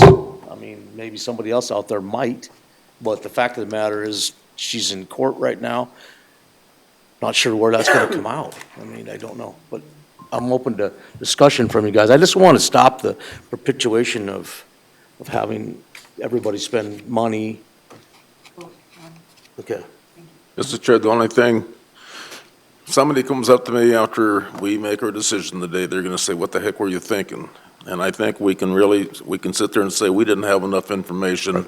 We felt that 2024 was the best choice. It's a good answer, and I can support it. Okay. It's subjective, but to me, it's about as solid as we can do the day with the information that we got. I appreciate that. We can't make a speculation on the future information, but we think that our assessor has done it correctly, and I don't think that the value has increased that much since the last evaluation, so we have a motion on the floor. Kara, do you understand the motion? I think so. Okay, can you repeat it to us so we are in agreement? Land at 42.1, the egg structure at 48,000, and then we just have the other structures lumped together at 766.3, total at 856.4, All right. right? Yep. yes. Okay, perfect. All in favor, say aye. Aye. Opposed, same sign. Motion carries. We left it at 2024. So hopefully we'll get some resolution here soon so we can. Mr. Chair, one more thing. Now, after we've already voted, but if I understand it, relative to what properties sell for and what they're assessed for? If I understand it, that report goes to the state and the state audits that, and they give us the results on the, what I call the sale ratio assessment ratio. So I just want Shannon to have an opportunity to explain how that process works, just to make sure that we're staying in compliance with the state regulations. Go ahead, Shannon. Every year, the State Department of Revenue audits the level of our assessment. And you're correct, it's a sale ratio analysis. It's a ratio of assessed value to sale price on every open arm transaction that takes place in the county, somewhere around 2,000 sales a year. And we calculate a median level of assessment as well as several other statistical measures. That's done every year. The Department of Revenue audits that accuracy every year. That's where we get our taxable factor. They're not finished with that audit yet. My projection is about 96% of market value this year. Last year, we were 97.8%, but every year, State Department of Revenue does that audit. And that's a number over the whole entire, obviously they didn't include Wall. Yes. Okay. Now, there's more numbers into that, but the final number where we get our taxable factor is just looking at that overall. Chair, if I can simplify that in really simple form, if you take a look at this chart, same thing she gave me, you got. Yep. If you take a look at the purchase price, you take a look at the sale price, you divide the sale price into the purchase price, or the assessed, back. Assessed. If you take the assessed value and divide it, or take the purchase price and divide it by the assessed value, that's going to give you your percentage. Okay. That's the percentage that is all under here. That's the simplest Yeah, one. I think it's gonna take us a lot more of our own education to understand that part of it, so. Well, that's pretty simple, Chair. If you take the purchase price on the first one, you take the purchase price of that amount, and you divide it by the sales price, it's Oh, going what to, you're saying is for the for the over, ratio okay, and so they would have to be current sales, right, yeah. for that year. Because if you look at sales that are, yeah, I understand that part, okay, I got Well, it. that's for that Yep. property alone. I got you, thank you, I do get that, yep. Thank you, I thank you. Then the for- state does their audit to see whether they are below Right. 85% or 100%. Right, and that's how his they- yep. percentage ratio. Sure, got you, Thank you, Chair, fellow commissioners. thank you. Hope I don't have to see you Thank you, again. Shannon. Looks like I probably will be. Thank Okay, you. you bet. Pass it to the next Shannon. Okay, who's next, me? We get a couple more. We did. So Yeah, we voted. Yeah, you the did. next appeal we got is Heidi Bell. I got to put reading glasses on because I can't read my notes without glasses. Heidi Bell owns the property. Heidi Bell, I think, lives in Florida, but we've got Holly Lundahl online somewhere. I think we're there. Just to check, Miss Lundahl, can you hear us?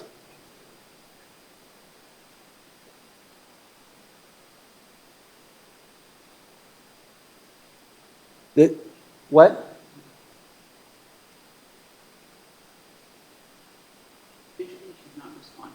Okay. Miss Lundahl, it looks like you are muted. Can you hear us?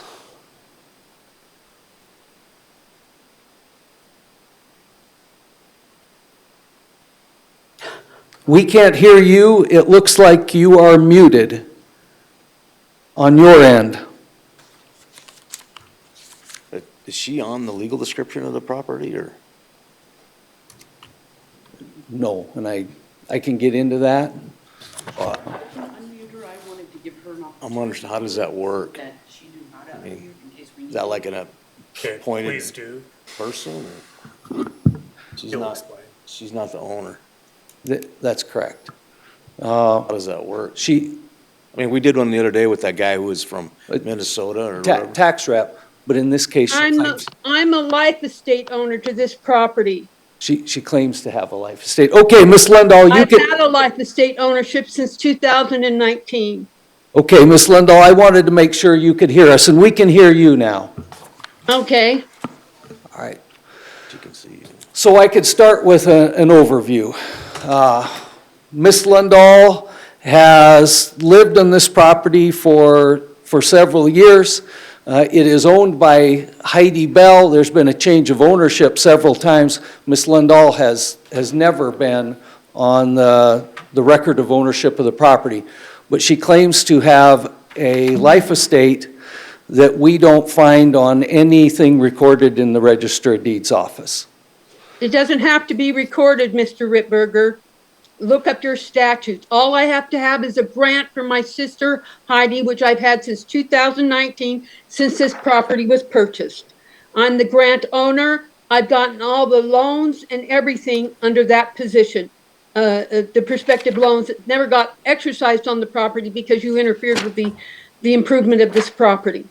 So let's get that out right to here and now. There is no requirement under the South Dakota legislature statutes that require me to file a grant deed. I just have to have a grant contract with my sister, which I've had since 2019 when she purchased the property. Shannon, do you have that paper? No, there's no Well, you were evidence given of- that paper at one time, Mr. Whitberger, during the 2020 hearings. You were given a lot of records during that 2020 hearing. The law requires that the ownership record on the tax record match what's recorded in the Register of Deeds office. No, it doesn't. I have never You show seen me a it. statute that says that. I- According to the Department of Revenue in South Dakota, a person that has a life estate ownership is the controlling person on that property. All right. The remainder interest, who can be the recorded owner, is considered the remainder interest. Their ownership interest is inferior to a life estate interest. I do not have to record any deed. There's no statute that says that. All I have to have is a grant, and that grant between my sister and I, which has been exercised since 2019, and I actually got USDA grant loans approved on that status. Okay, fine, that's fine. Ms. Slidell, we got you. If, in the future, can you just like, mail us a copy of that? So it's hard for, I can email you a copy of okay, it. perfect, that'll work, okay. So let's move Yes. forward. So the ownership is not an issue regarding the assessed value of the property. right. I don't have a problem with Ms. Lundahl representing Heidi Bell when we talk about the value of the property. Okay, that's fine, let's go I'm not forward. representing anyone. Let's get that very clear, Mr. Rittberger. The only person that can attack the property taxes on this property is me. Okay. Heidi Bell cannot do that. I'm the life estate owner. I'm the one responsible for the property taxes. I'm the one that gets all the benefits that apply to the property taxes. I'm the person liable for them. That has been the case since she acquired the property in 2019, and we actually submitted the tax documents to you before the house closed on her purchase, because they kept taking a long time to do that, and you obstructed that appeal process. Okay, hold on, Miss, here's what we're gonna do with that moving forward. We're gonna get a copy of it from you in the email, and then we're going to, we'll do our due diligence on this end. So going forward, we don't have this, miscommunication, so. I actually have the statute that says that there's a grant ownership in life estate that does not have to be recorded. And Okay, it has to be recognized. okay, if you can provide that to us when you provide your Yeah, your okay. grant, okay. Okay. We'll go forward from there, thank you. Now, when you say provide it to you in an email, are you talking about you directly or to Mr. Rittberger's office? Whatever you feel comfortable with, Can you give me an email for one of you, and Yep. I'll provide it to, Mr. Ross Connect used to be the commissioner over let's my send it to the district. commission I don't know if office. he still is. yeah, he still is, yep. Okay, so if he can give me his email address, I'll I'll email it to him, Okay, including the statute. okay. His name, it's Ron, right? What's your email address, Ron? No, just send it to, she has Joan's email, just send it to Joan. Do you have Joan's email in our I don't office? have anybody's, is she the one that sent me the thing to get on? Yes. Yeah, Yes. yep. Yeah. Okay, that'll go right to our office, and that'll give us copy to all of us. Okay, I don't know if I have hers, but you can tell her. We'll send you another one. Rittberger's email. Yep, we will do that. We'll have Joan send that to you, and then if you could get that to us, we'll resolve this, and we'll make sure that we all understand we're on the same page. Does that work for Okay. you? All right. Yeah. Okay, let's go forward with this conversation on the value. So the tax ID number of this property is 8368. It is a home located off of Highway 44, west of Rapid City. The current assessment is $313,700. The home has been vacant for approximately 4 years. You need to tell them why it was vacant, Mr. Rittberger. Okay. That'd be fair. Go You ahead. deliberately made the home vacant because I was through an SSA. John, can you hearing, mute the lady Hold for on a now? second, Ms. Hadcock. I'm running the meeting here. Okay. Can you hear me? Yep, we can hear you. Yeah, I was charged with SSA fraud, which was ridiculous. Okay, The well, basis of it was Can you I just was get in, hey, taking care of- ma'am, can you just get Just into a the reason moment. it's vacant? Huh? Can you just tell us the reason it's vacant? That's why it was vacant. I was charged with SSA fraud, Okay, and they made up some law okay. to convict me, which means that I was acting You- as a trustee for my sister, Okay, on managing a family trust provided for my sister who was given 2 months to live. had so cancer. you were incarcerated then? They incarcerated me illegally by Okay. making up some law that doesn't exist. So Right, no, that's I'm fine. now going before Washington DC to get the judge removed from office. Yep. And they're going Ma'am? to end up paying me. Okay, And ma'am. that is the reason I was vacant from this property. Mr. Rittberger was involved with that process. All right. Because it came up during the trial. Okay, hold on a second. We're So you forced good. my vacancy from this property so that you could extort my sister of All right. unoccupied property taxes. All right, so if you're incarcerated, we understand that. That's a simple answer.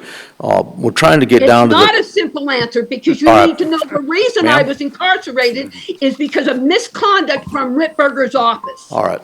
I don't think that's possible for that to have happened. We're gonna look at Well, this. you can say what you think, but there's going to be a Washington DC court that decides it because I'm Right. bringing a racketeering action Well, then- against everyone. Yeah, we get that. All right, so it's vacant, and where are we at here, Shannon? Go ahead. It's vacant not 'cause she- vacant now. I'm out of jail now, obviously. Okay, so you're living in it, right? Yes, Okay, President perfect. Trump ordered me released. Perfect, okay. That works. So what are we disputing? The assessed value is $313,700. That would be my Let me recommendation comment on to that. leave it at Hold on a that. second, ma'am, you can't just pipe I in. comment If- on that? Ma'am, wait, if you keep interrupting, I'm gonna mute you, okay? All right. So- Who's speaking, by the way? Pardon? Because I can't see you. You can't see me? I- I'm yeah, Ron I'm Weifenbach. I'm the chair. Let me expand that. Okay, which one's speaking? Right here, did you see me? Oh, okay. Yep, that's me. Your name is, sir? Ron Weifenbach. Oh, okay. Yep, okay, so hold on, so Shannon's got the floor, so Shannon, go ahead. I've been in this house several years ago. Miss Lindahl showed me the property on the inside. Since then, that was several years ago, we haven't been allowed to view the interior of it. I've talked to Miss Heidi Bell, who said that she would let me inside of it, and I didn't get in it. I offered here just recently to Miss Lindahl, and she refuses to let me look inside. We've got about 48% depreciation on this home because it's been vacant for a while. We assume that there's some depreciation. Vacant homes don't sit well. But I think the value Well, is fine. Your There's, Honor, I've got to interject here. No, you hold on, and we'll give you a chance to interject, so hold on. There's some comments that Ms. Lindahl has made about foundation, septic, and water, and many other things like that. I was just out to the property in February and walked around the outside of it, and it looks the same as the last time I was there. I've been there every couple of years to just walk around and take a look at it. There's no evidence of anything wrong with the foundation. There's no evidence of anything wrong with the water or the septic, and I haven't seen anything provided by Ms. Lindahl. I think the value we have on it is correct. We've got a lower than normal value for properties out there, just to recognize the condition it's in. And Mr. as I Chair. said before, recommend that the value be $313,700. So he states it's got it lower than other properties, but that don't mean anything because other properties could be a 3.5-story house. I have to do everything per square foot. So are you saying on a per square foot basis, the square foot assessed value of this home is lower than the other homes in the area on a per square foot basis? It is, and you're correct, some of those homes are better homes anyways. When I say we have a lower than normal value, On per square, I might point out that I've been in the house, and I've inspected the property, and I'm just saying, when you sit there and look at the condition of the interior, number one is when I went through the front door, it wouldn't even shut. But the windows were, I just can say that if I was gonna rate the quality of construction, I'd rate it fair the average, and the condition of the home, the day I saw it, I'd consider fair the average. So I'm just saying I have been in the home, I've walked the property. To me, it's got some impairments. Well, thank you, Miss. Look, I'm going to let her chime in now. She had something to say earlier. Yeah. First of all, going back to the previous tax owner's statement that you cannot assess a property more than what it was purchased. This property was purchased for $180,000. Okay, so and it was purchased on a fraudulent basis. We bought the property based on an ad by Coldwell Banker. The previous owner had had a fire at this property. It burnt the west side of the house, and he had some motorhome, and it interfered with the electrical line. So when the electrical people came back and reset the property, they brought the pole way out of the easement, almost next to the rear bedroom. And the whole sale was conducted fraudulently. This is a 6-bedroom home. It had a fractured septic tank that was installed way back when there was no building codes out here. The septic tank was a 1,000-gallon tank.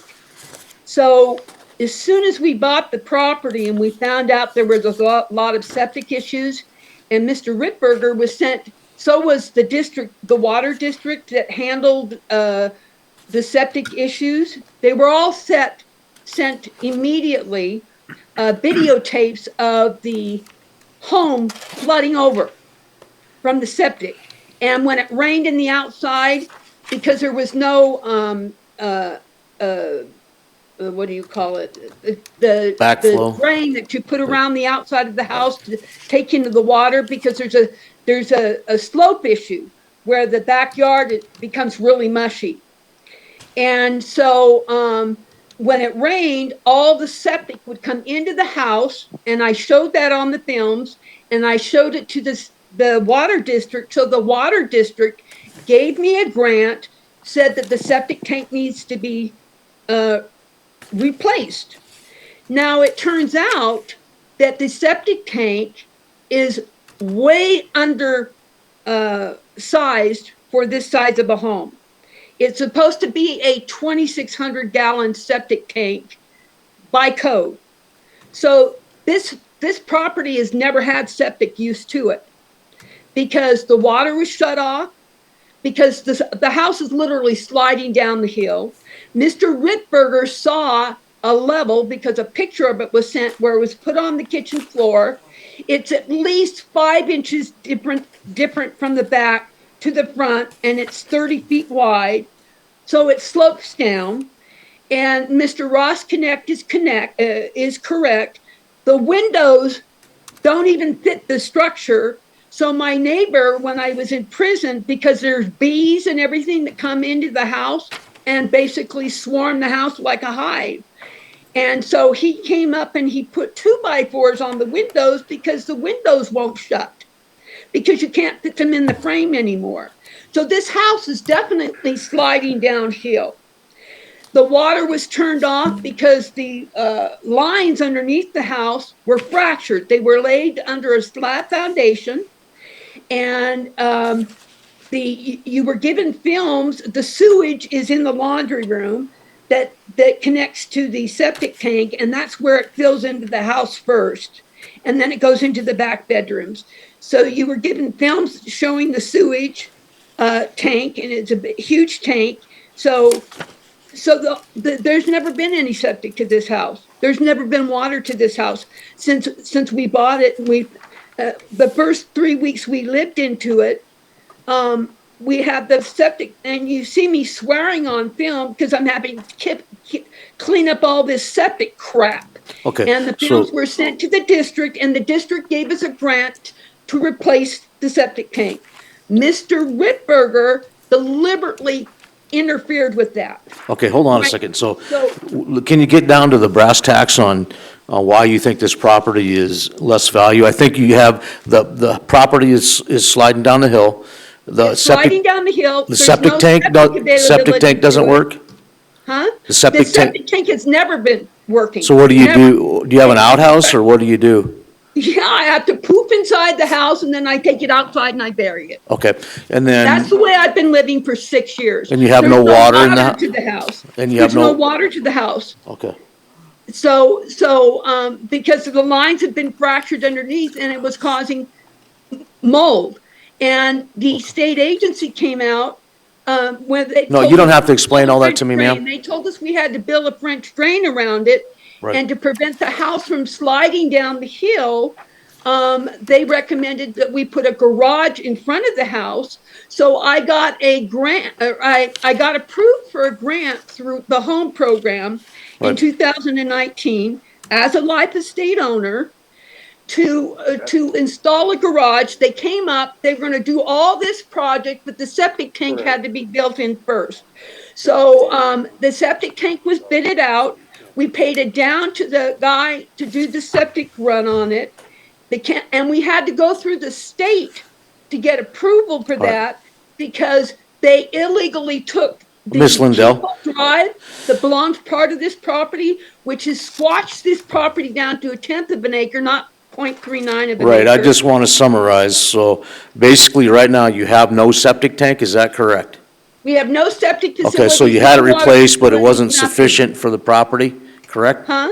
You had it replaced, but it's not sufficient for the property? No, we never had it replaced because Mr. Rickberger came up and interfered with the installation. Well, there's They absolutely no way he could do that, replaced it. so, all right. So, And I already paid for a 2,600 gallon tank. It never got delivered to the property because the guy who accepted the contract through the district, including the grant money, and he was paid a deposit to start this. all right, I don't want to get into, that's a whole nother conversation. Screwed up the whole thing so the septic tank never got All right, installed. Mr. Chairman, Yeah. I have a couple questions. Commissioner Durr has a question?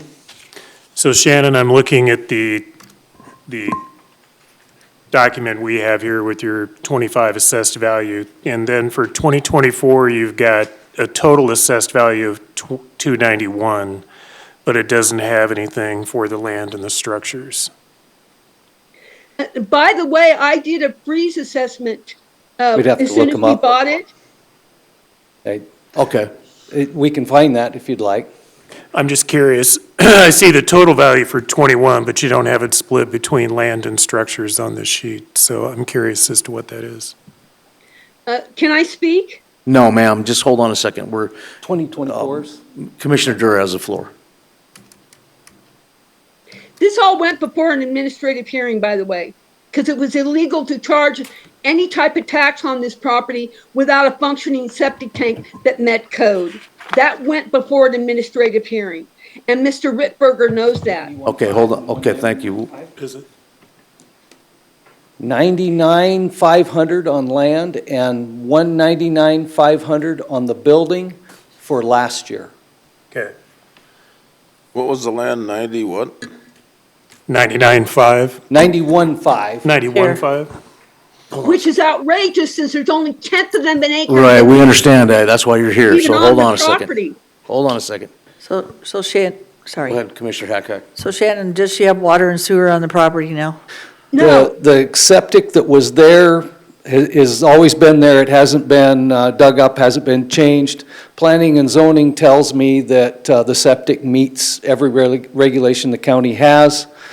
There is water to the house. I It talked to can't the possibly meet the company county that provides, regulations. Ma'am, I Ma'am? can't hear. I talked to the company that provides rural water to the entire neighborhood up there. They tell me that the water lines are fine to the house, but Ms. Lundahl has refused to pay to get turned on. that is a lie.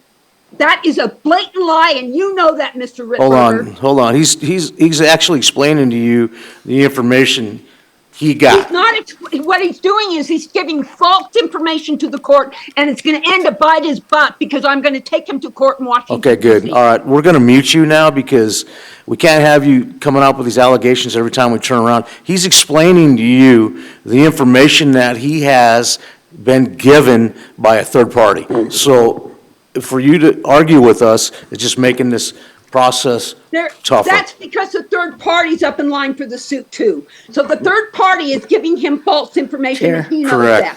We correct. already went through all of this in 2020 when it came up to the property. All right. There's mold. Mute. Thank you. Dirt. So Shannon, Hold on a second, I had the floor. you have the floor? I have Okay. the floor, please. Okay. So Shannon, have you seen the condition inside the house? I was in it in 2019, 2020. She allowed me to look through most of the house. Okay, nobody's been living in it for 4 years. That's correct. Okay, so the condition, you would say at this point, if it looked like that still, it'd be different. It doesn't look like that in the picture. It looks like it is run down. Their deck is run down, the windows are run down. If it has septic and water, that could be a fact. If she doesn't want to turn it on, that's up to her. But what I'm saying is it probably needs some work done on it. It had a recent remodel right before the purchase. It was cosmetic, new paint, some work on the interior. It's a 70s house that is in original condition, and that's why I say we've got significant physical depreciation on it because of the condition it's in. So the 218.5, what would it be if it was in the neighborhood without it being fixed up and without the depreciation? Like, I mean, depending on what you did for fixing up, but in general, if the deck was in shape, if the inside was in shape and the outside, what would it normally be worth if I wanted to sell that house? Or if I wanted to assess that house? The average value of a home in Pennington County right now is about $425,000. Okay. And this So- one is 313. So you took a 6-bedroom house and you made it 218.5 just because of depreciation, and maybe not depreciation, but just because it hasn't been lived in? Because of the condition it's in. Yes. And the water and sewer, there isn't a problem with water and sewer since I've been here. The water and sewer, Shannon is right, it was checked on. We did have the evidence based on the water and the sewer, and it's still not turned on, and she's going to the bathroom inside and using outside to dispose of it. She said that. So, for me, I think the 313.7 is equitable, and that'd be my motion at land 95.2, structure 218.5, total 313.7. Jerry, I'm just gonna you be have a upfront. question? Or Ross Connect? But I can't support that. Okay, so one of the questions I have is she talked about an exemption. I'm going to second for discussion. Okay. Okay, we have a motion from Hadcock and a second, so Kara, are you clear on the motion? Yeah, you're just, Okay. One of the questions I had was, just talked about the exemption on this property. Is that relevant to her? Ms. Lindahl has applied for the elderly assessment freeze. That application goes to the treasurer's office, and she is working with the treasurer's office on that. I know an issue is ownership of the property and occupancy. To qualify for the elderly assessment freeze, you have to own the property and you have to have lived in it 200 days of the last year. Mhm. But the treasurer's office is the one that qualifies people on it, and that's not an You issue know here. what that consists of if she does get that granted? It'll be, the assessment will be changed to whatever it was when she turned 65 or became disabled. I don't know which she would qualify for. It's the treasurer's office that That's does the it. treasurer's office that does that, nothing to do with you? Yeah. Okay.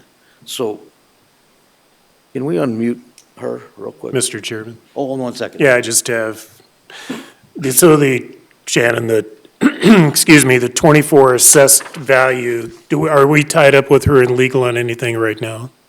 No, there's lots of threats, but there is nothing current. All right. Okay. She's mentioned something about a hearing.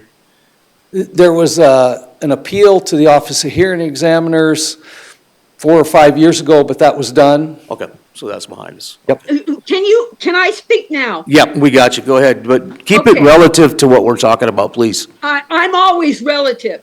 Number one, the tank does not work. It floods the house because it's a 1,000-gallon tank. You have to, by state law, have a 2,600-gallon tank here. That's a problem for you. That makes the property unlivable right then and there. The property is sinking down the hill. We went through this. All of this evidence was provided in the 2021 or 2020 hearing before an administrative law judge. I couldn't appeal it because you put me in jail, and that's one of the reasons you put me in jail. I also filed an assessment freeze back in 2020 when the assessment freeze was when he did a Marshall and Swift statement where he evaluated the property at $143,000. So it met the assessment freeze then. And he didn't freeze the property. He basically concealed that assessment freeze so it wouldn't go through. Okay, He ma'am. could have never increased the property if he had properly assessed that, submitted that assessment freeze to the treasurer's office after he did the Marshall and Hubble statement. All And right. I've already submitted all of that information that I expected to be heard at this hearing in the email. So obviously he's concealing it again. All right, here, hold on a And second. let me- Ma'am, hold on. Okay, I understand you're emotional, and that's not, what do you believe this property should be assessed at? I mean, I what? did a Marshall and Swift analysis on this property Yep. based upon the appraisal that was done by the purchasing bank. And my assessment, since there was no garage and two houses away from me, that property was assessed at $45,000. This property should have been assessed at $65,000.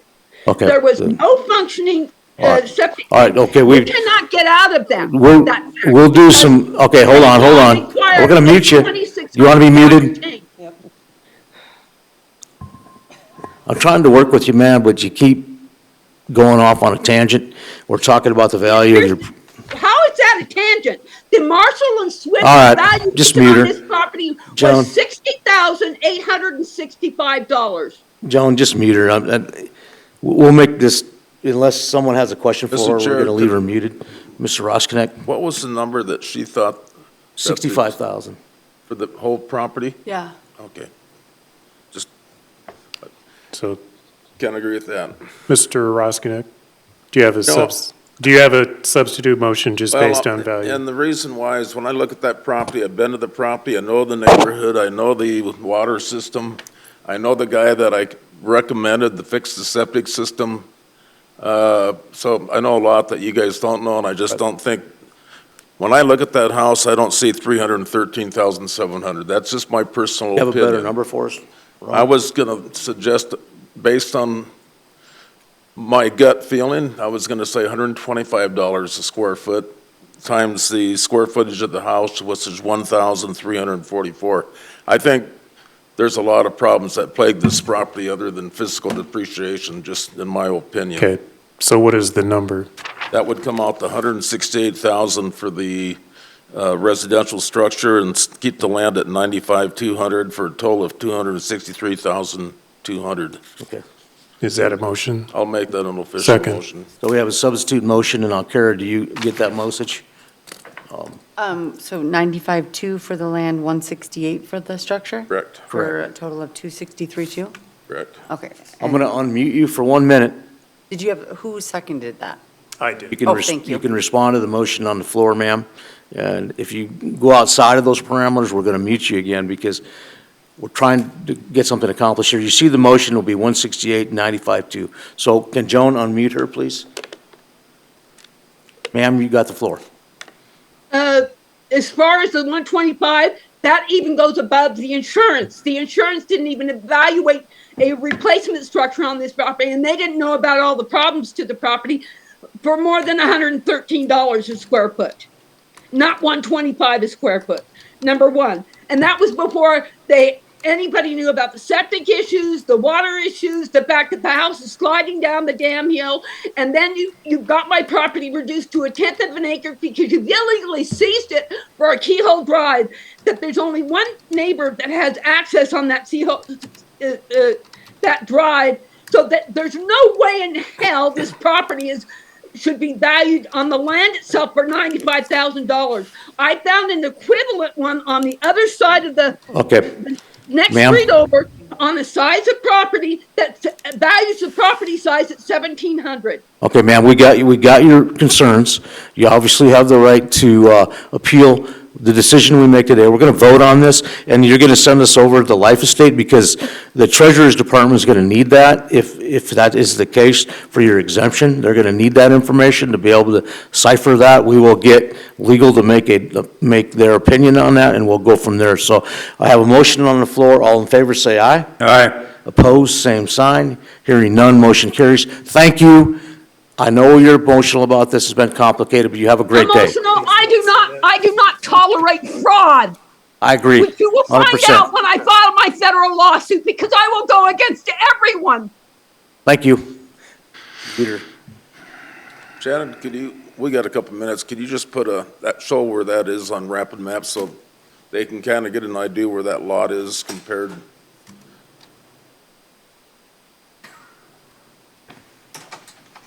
is there another person besides me? Are they here? Are they on? William Cowan. Is he on?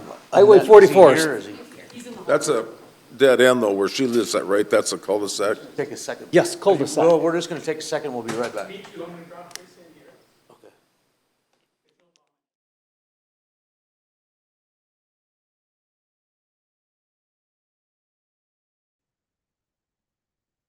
Got a thumbs up? Okay. Shannon, you go ahead and summarize what we're looking at here with Mr. Will, and then we'll go from there. Okay, Shannon Champion, Senior Appraiser, Equalization Office. This property, tax ID number 74651. And on the cover sheet that I gave you, I just want to make sure we have the right numbers on the recommendation value because some of the pages were incorrect. I have the land value at 684,400. Structures at 390,200, Oh, 390, 90,200. okay. So the total would be 1,074,400. So except 600, I'm sorry, 74,600.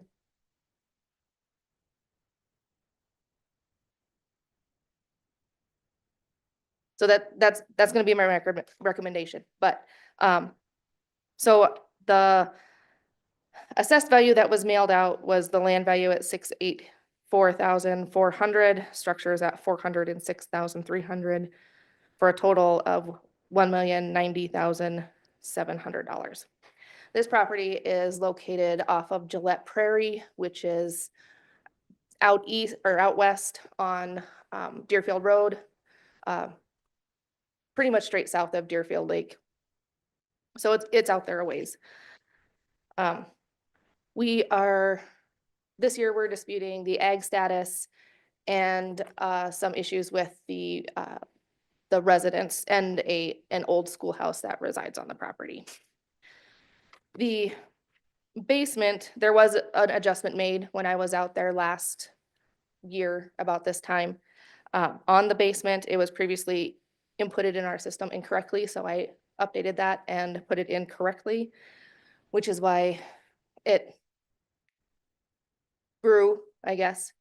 We were only valuing for half of it, and we needed to value for all of it, so that did increase. The schoolhouse value, I did go through and reevaluate that, and reduced the value. I don't have the specific number that I reduced it to, but I did supply some, not really comparables, but a list of other old schoolhouses that are being valued. And they're all a little bit different throughout the county. Some are tool sheds, some have actually been turned into an actual residence on a full basement. And some, I think, is more of like a community center out off of Quinn Road. So you can see the variations in what our schoolhouses are being valued for. The ag status, looking at this property, it is 61.08 acres. The part in question is the principal use of the property. So he does hay 9 acres of this property, where a portion of it is given to the neighbor, and then the rest of it is fed to his horses. He does have a forest management plan on the property that was placed in 2002 or 22. But as far as I can see, nothing has been implemented other than some personal firewood usage. So no intention of profit, and just no management started. This last year, the owner did supply a bill of sale of 3 yearlings. It was I believe it was 2 steers and a spayed heifer in September. That was received by our office in October. The purchase itself doesn't tell me what the intent of the livestock are going to be. And also on this property are 5 horses that are there year round.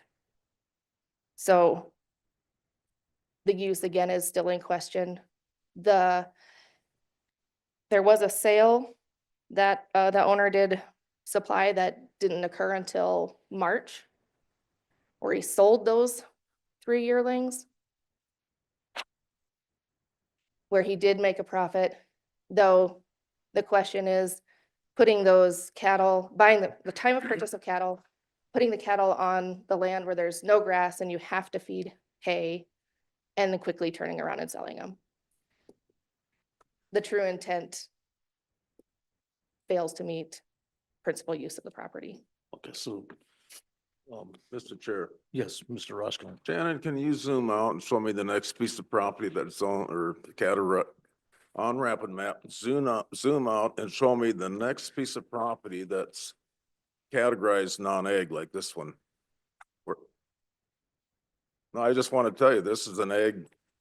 In my opinion, we shouldn't even be here today. And that's my opinion. I just think it's a waste of county money, county time, but go ahead, we'll go through this dog and pony show, but I just can't even believe we're here today. The reason you probably can't show me is because I don't think there's anything on there that's categorized as this one. Now, that's just my 2 cents worth, but I just think we're beating this thing to death and I don't know, I'm getting kind of tired of it. If I could for a second. Hold on. Okay, so anybody else have a comment? Okay, go ahead, Will. I showed basically some comparables that right down the road, we'll look at the closest non-ag when I get to go. So, The what, I'm sorry. well, Commissioner Ross Connect wanted to zoom out for non-ag, Right. and I will show you some right down Gillette Prairie Road when it's my turn. So, you know, we don't have to do it now is what I'm Okay, no, saying. that's fine. Okay. So, okay, I guess, Mr. Will, what are we looking at here? What is your, dispute? Is it, the agricultural? Well, ag was first and foremost, and we're gonna go to court eventually. Right now, I'm gonna be deposed sometime in June.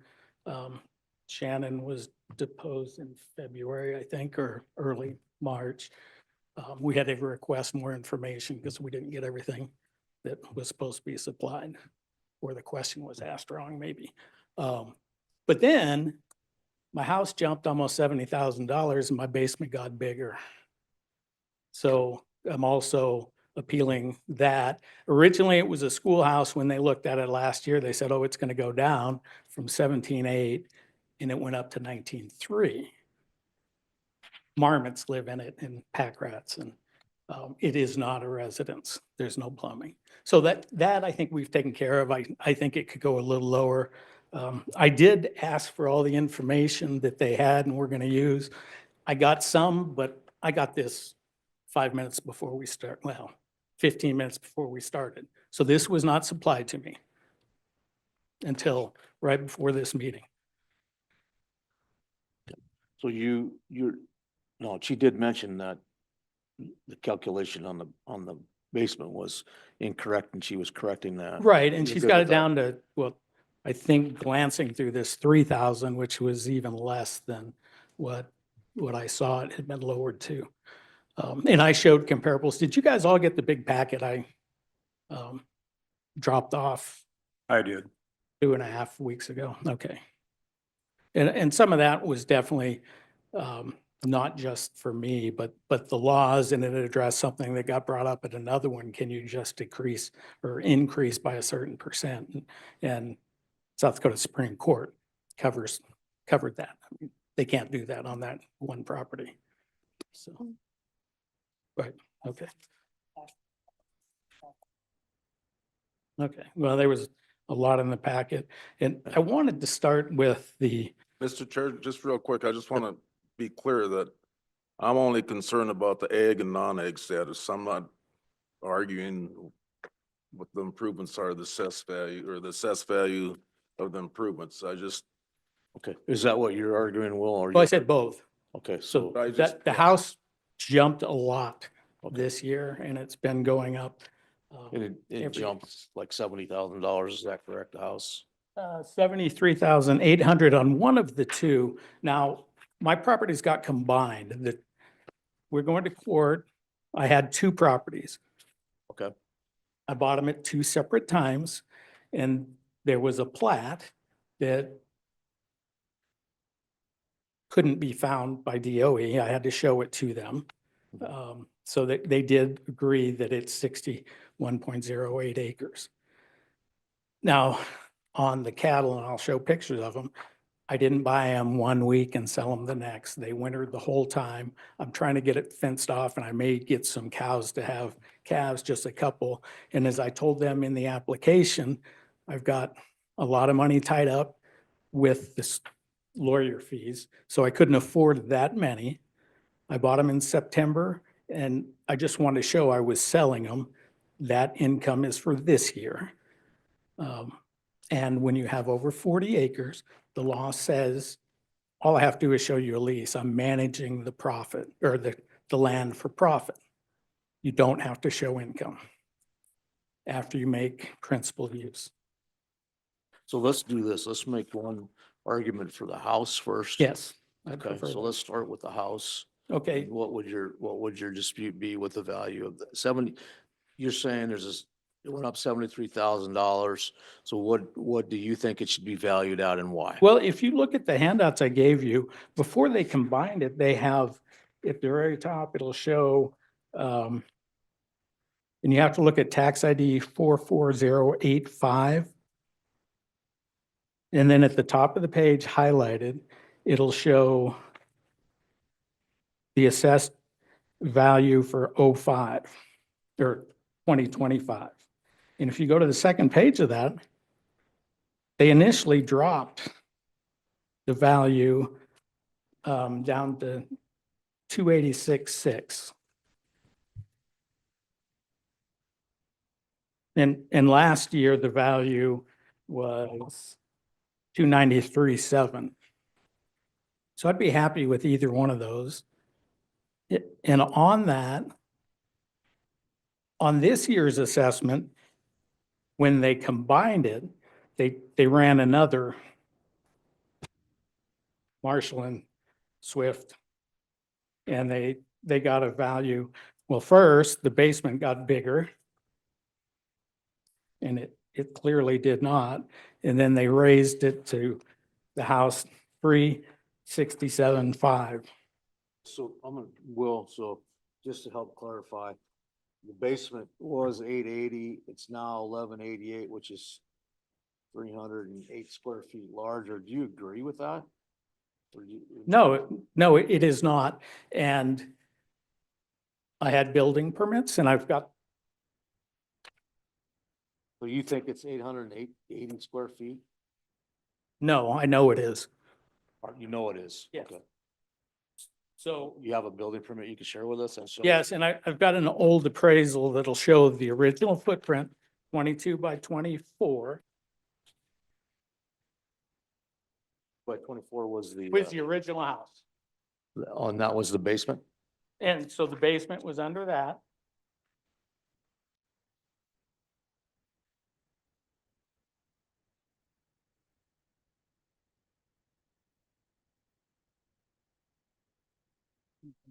Building permit. This is the house right here on the front. Yeah, it wasn't much. But my dog never complained. And I Hey, wasn't there that much get it. with fighting fires all over the country. Didn't you retire from the Marine Corps? No, I did 10 years. What? I did 10 years. 10 years in the Marine Corps. Yeah, I go. This is very good.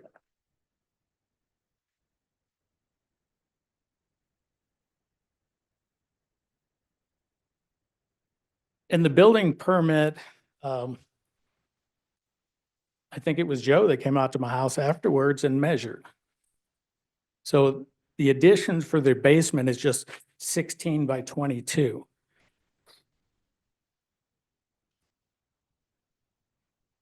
Here. Yes. So Will, what do you think the structure should be? Either last year's or their original assessment before they realized it was mine and decided to jack the price up. 326.5, right? Was last year's? No, last year's was for the house, 293.7. Okay, and then how much was the shed or the storage unit that you're calling the cabin? The cabin? Well, so it's an old school house from log from 1920. They say it might be older. Actually had a family stop by last year. The father or grandfather had gone to school there. They knocked that down to 3,000, or I'd seen 3,300. I showed comparables to you all same for sheds. And the schoolhouse probably is in a little better condition, but the logs are rotting away. It's probably not going to be, I can't afford the upkeep to try and, before I bought it, they put metal in between the logs. Water got back in there and. Do you so use it's it for eroding. storage? Yes, it's just storage. Okay, and what do they usually use storage for a log house? If they're using it for storage, Shannon? What's that? If he's using it for storage, what do you usually assess it at if it's not a living space? It depends on the specific structure. This one I have in as a labor cabin, which you have a definition of. It's essentially a square box with minimal cabinetry and electric, which is what this structure is. Basically, if he's using it for a shed though, we have that where we minimal, an next door neighbor, we put, looks like a house, but it's a shed. We get assessed as a shed if I'm correct. So if you look at the little comparable I made for the sheds or the schoolhouses, Okay, and you look at the ones that are valued as sheds, okay, they are more per square foot and more value than what I have the Okay. shed or the schoolhouse how would a currently. dilapidated shed that's falling apart? Basically, you're using it just for storage and later he's probably gonna have to tear it down. So if it's something that he could use in the future and he's not gonna fix up. Will, what do you think the shed was? Well, I think in my comparables, it was 22 something. As I said, we get ag and everything. I'm not as concerned about, it's not over $19,000. So 3,000, you know, it's probably better than some of the comparables. Those were just one or boards on the outside. So the 3,000, So Shannon, if he put his land as ag, he did his sheds and did the 326.5. What was what was the status for ag on the land before we started making it non-ag? Does anybody know that? Joe, does it say What it? was the value? Is that what you're asking? Yes. Well, they were two individual pieces at that time, and I don't have those numbers. You will? I didn't bring him to this because I've seen in the past, she's gonna have to go back in and look the soils and everything. So I did not bring those. So how do we do that? So we value it as ag land, then I if think we're gonna you've done put it it at ag? before. It's what she works up afterwards. Okay. The soils on this piece as 61 acres Yep. with the current soils would be $12,200 That's about, it's For the all one acreage. now. Yeah, Yeah. for the acreage, for just the land. Well, I'm saying this is because we had a house one time, same thing, and the guy had like 2 goats, 2 something else, 2 whatever, and it wasn't really ag. And we gave the guy ag on it. And he had about $1 million house on there. How long has this been ag before Will got it? I don't know. So, and I had that in other stuff. I bought the schoolhouse property is what I call it. So section 9, I bought that in '03. And somehow it was ag even before I bought it. That gentleman actually was from Phillip. And they would come and stay they were using it as a cabin. They brought a little camping porta potty. They'd come up 2 or 3 times a year. It was ag then. I applied for ag in '03, and unfortunately, I'd put my mom on the deed for the schoolhouse, and she wasn't on the house property. So it wasn't same ownership. It was declined. I screwed up, didn't argue. '04, I reapplied, did a quick claim.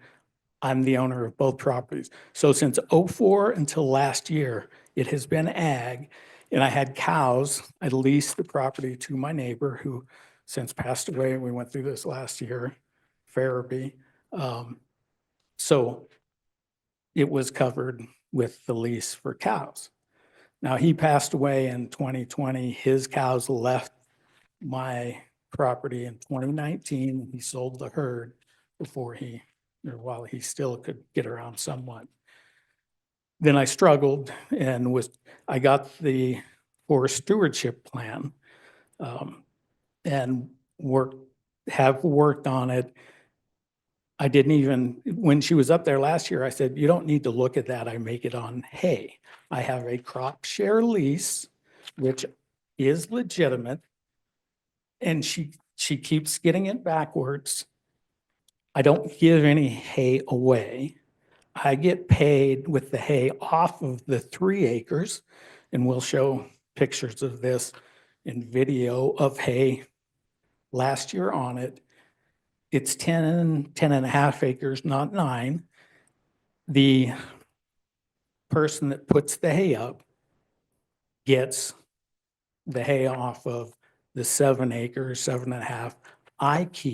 He pays me with the 3.5 acres. And that's what the lease says. It says lower, and do we have the pictures? Do you have my thumb drive?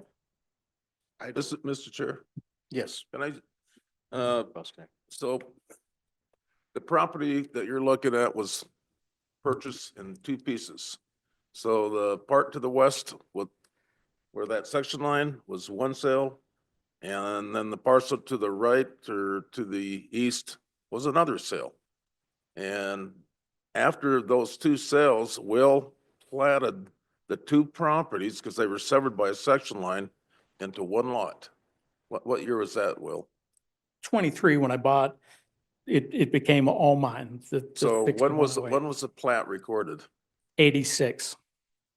What's the name, what's the legal, the plat? So the point being is that when we first met with Shannon, we were sitting in a conference room trying to figure out if it should be ag or not ag.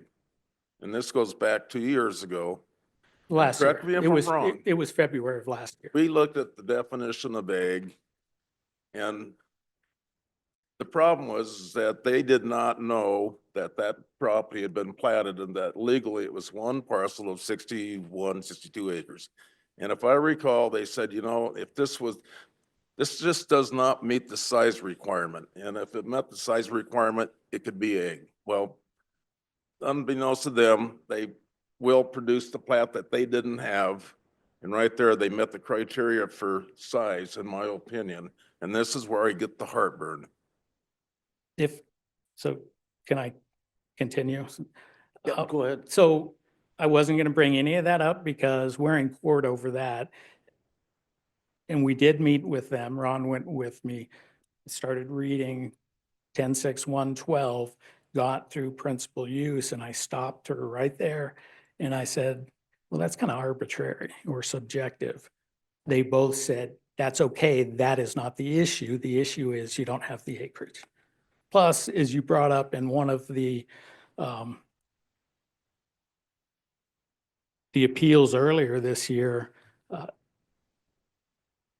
it's not just the size, and you actually brought up the DOR requirement. And at the very top, principal use, you go left, not principal use, you go right, and you're done. So the minute you start talking about, by the law, acreage or income, you've cleared the first hurdle.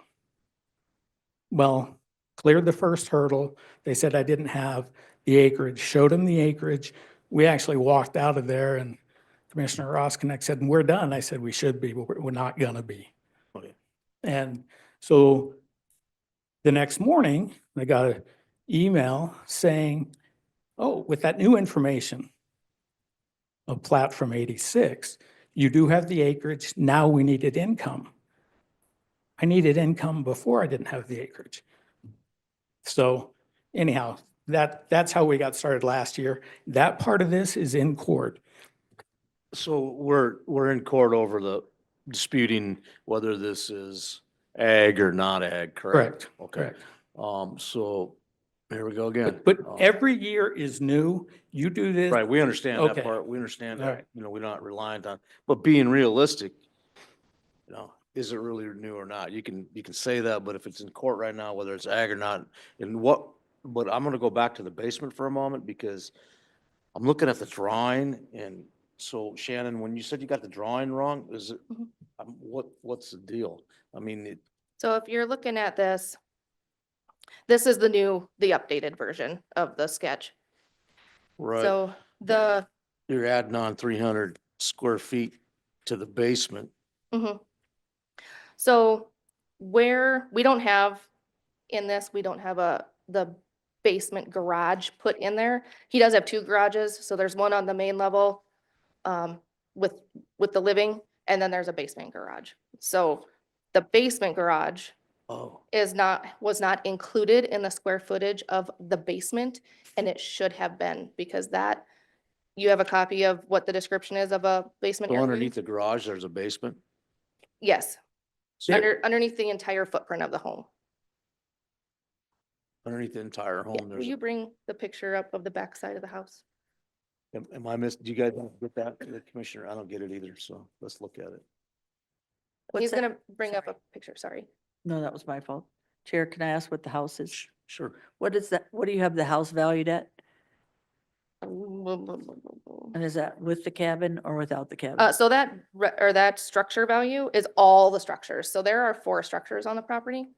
That's the house, the schoolhouse, and then there's 2, like a lean-to, and a cover for the hay.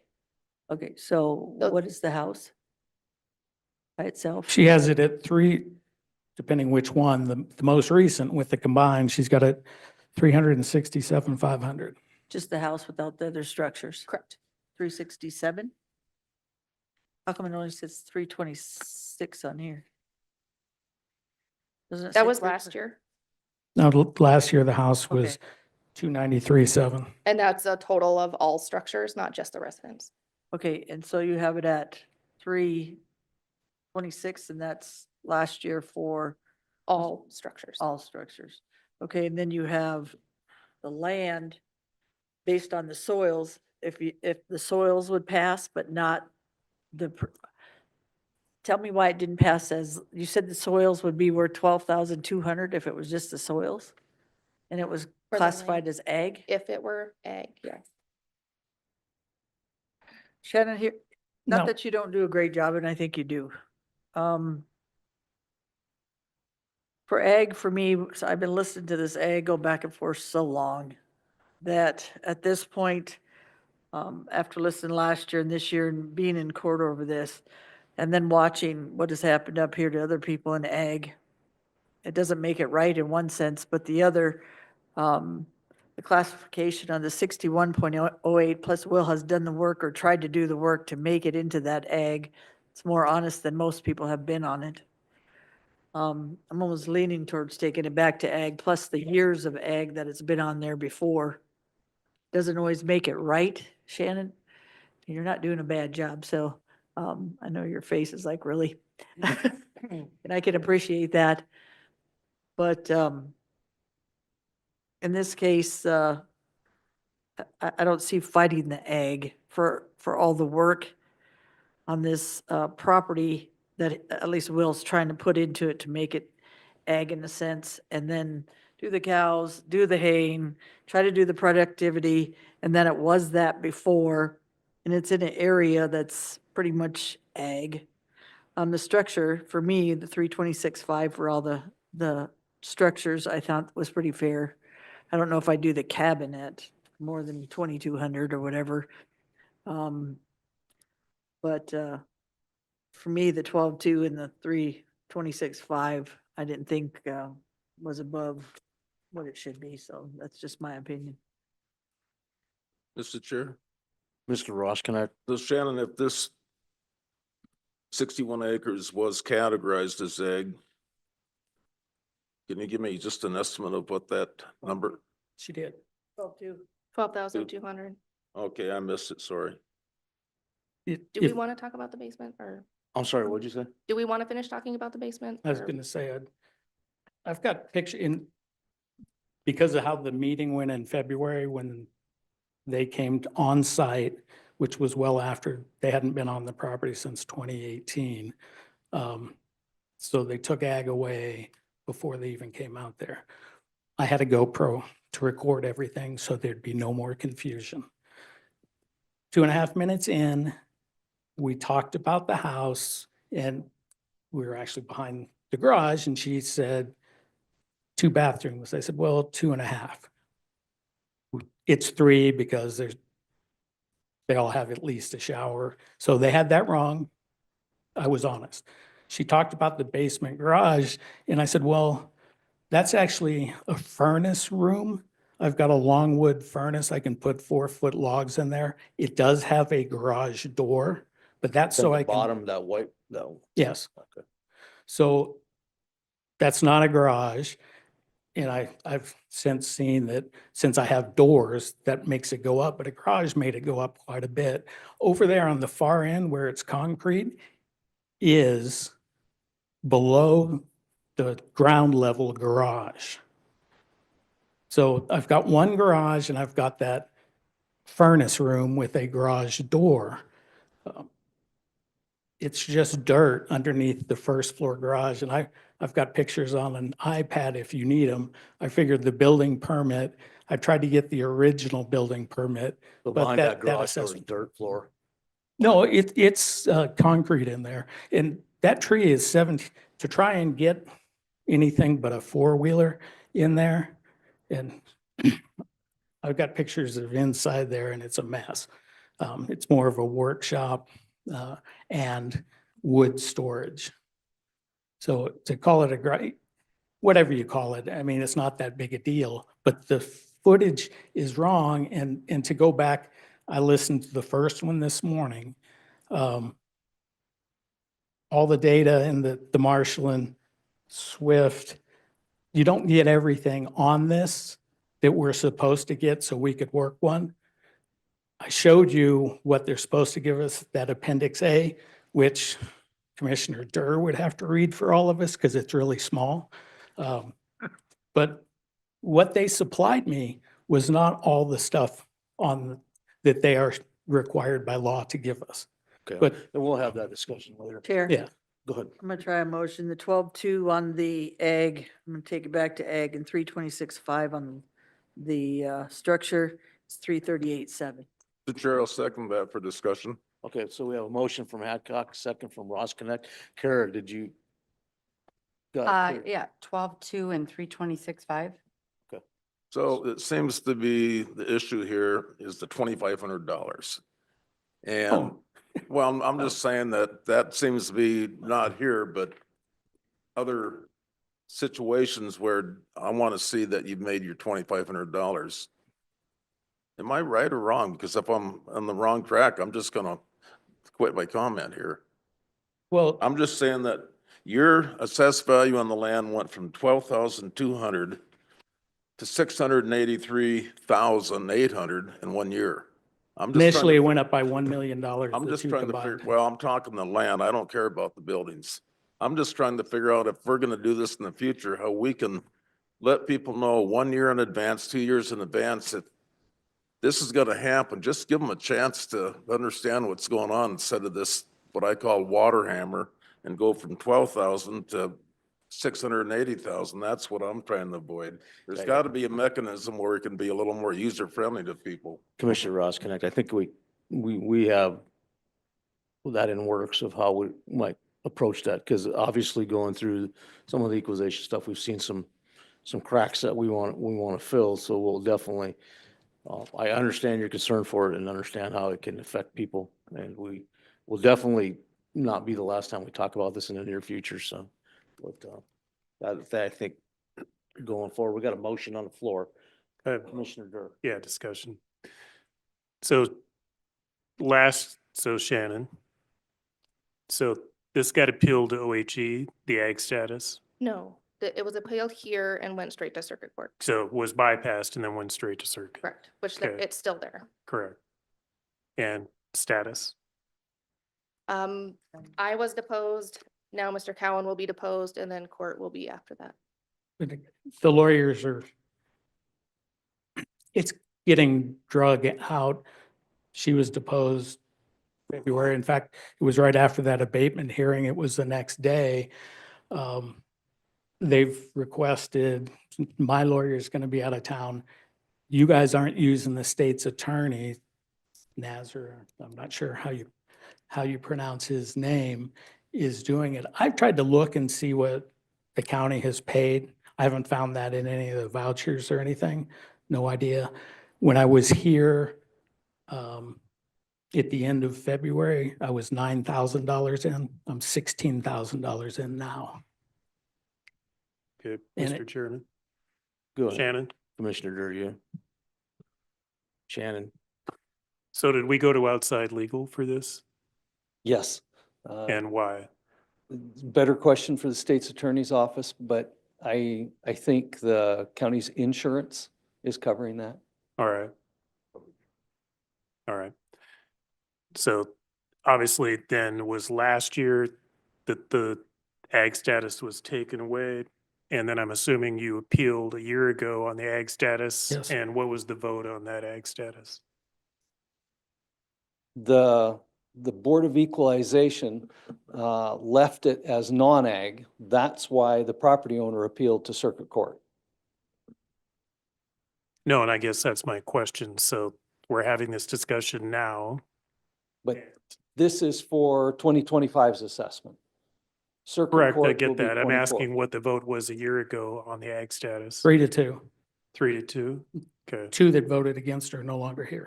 all right. Only one that voted against, or I guess voted to keep, is still here. All right. And I know both sides have put in a lot of information And what I would like to see, just a comment going forward for next year's process, is when we have these matters that are tied up in legal or they've been to OHE and just get an update on the status. So, yeah, for 3 years, we've been appealed on this. We've gone to OHE and we've won. 2 of those have been appealed to circuit court, we're in legal. Whatever those issues are, I think it would be helpful for the board to have a memorandum as to what the history is on the property when it's been tied up in legals, so. But I think you bring up an important discussion here because we got a motion on the floor. Change this to ag. So now we got in circuit court. That's the whole conflict in circuit court is whether it's ag or not. Yeah, people are spending good money after bad for 1 year. If we change this, I'm assuming that right now, I think we're gonna probably change this. I mean, I don't want to speculate in your minds, but at that point, how does that affect going backwards 1 year? I mean, if the county's hiring outside over a technicality on this and we're gonna change it.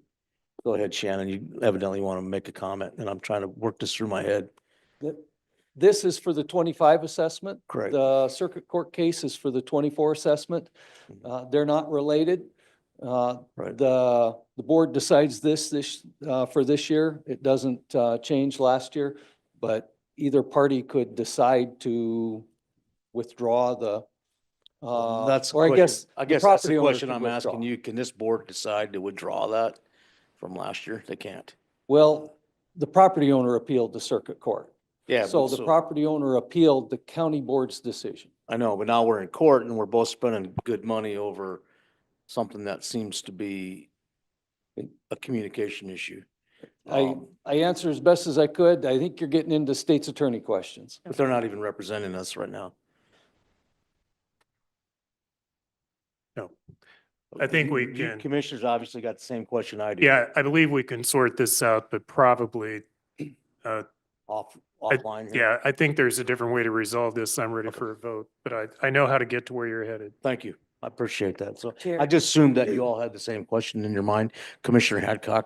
So last year, I'll be up straight. I couldn't hear most of it. Mr. Cowan was pretty mad. Some of it, and I understand that side, so don't be offended by that. I also started looking into some of the ag and some of the areas that we have not changed, which we have, and I know you're trying to get to it, Shannon, and I'll keep saying you're not doing a bad job.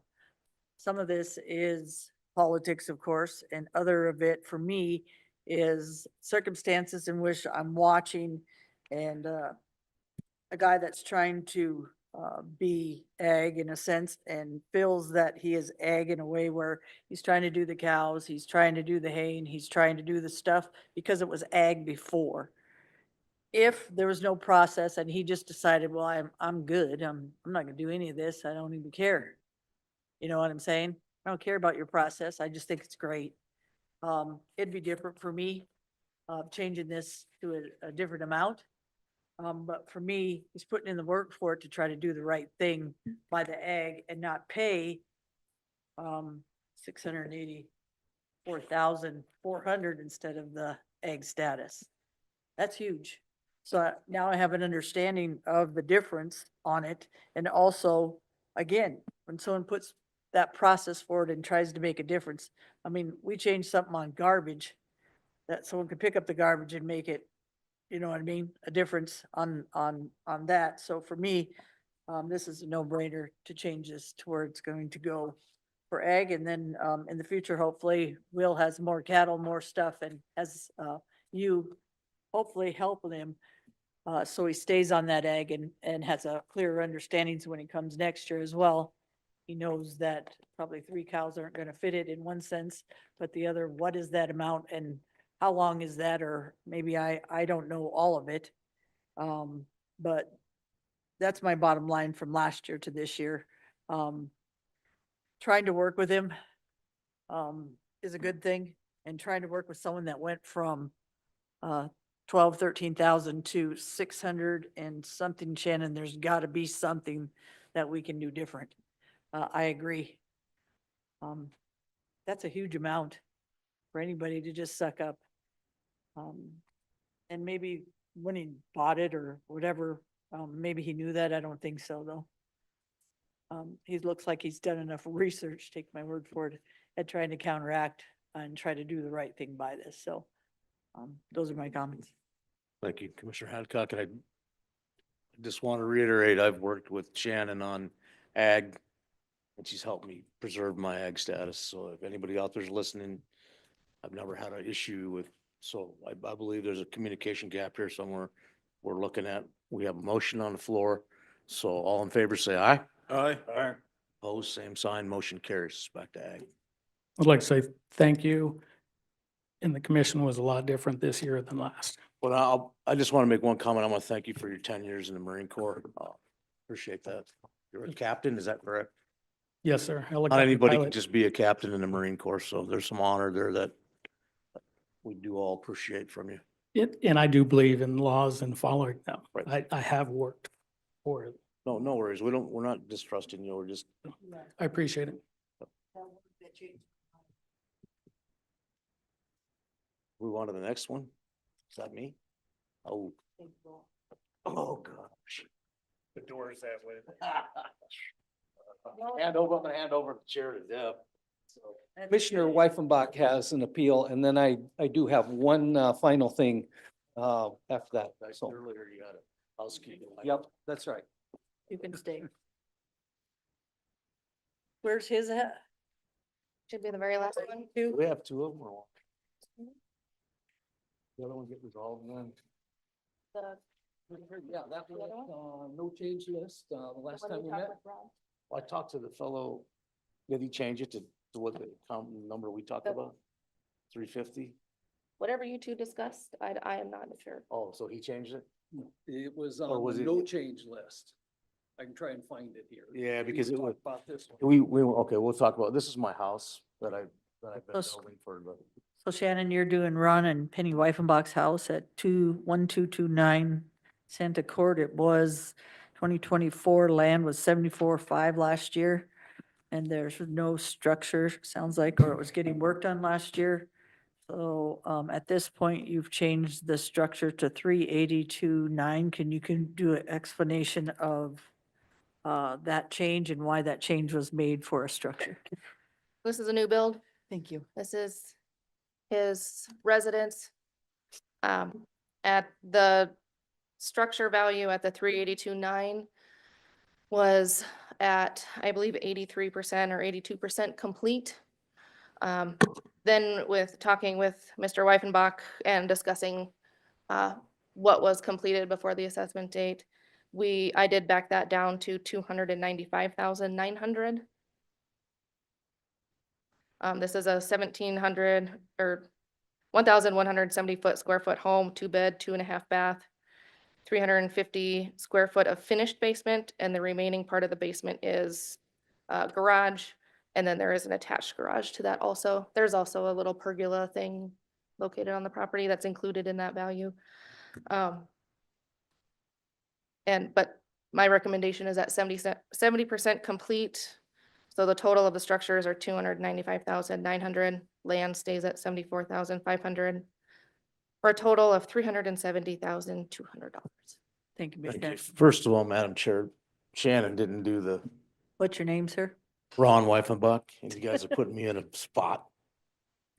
I feel Go like ahead, some sir. of the other people that came forward here, and I don't really make a habit of contesting my property values. This property's been in construction for quite a while. I don't know what the date on the purchase agreement is.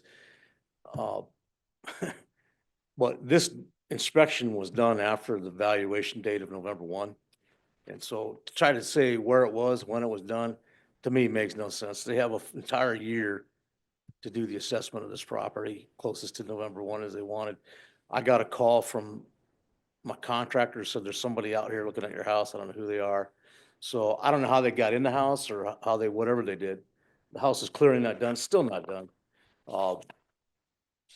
My whole, the whole premise of my contesting this is that why didn't you come before the valuation date or the assessment date of November 1 acquired by the law? It says November 1 is the assessment date.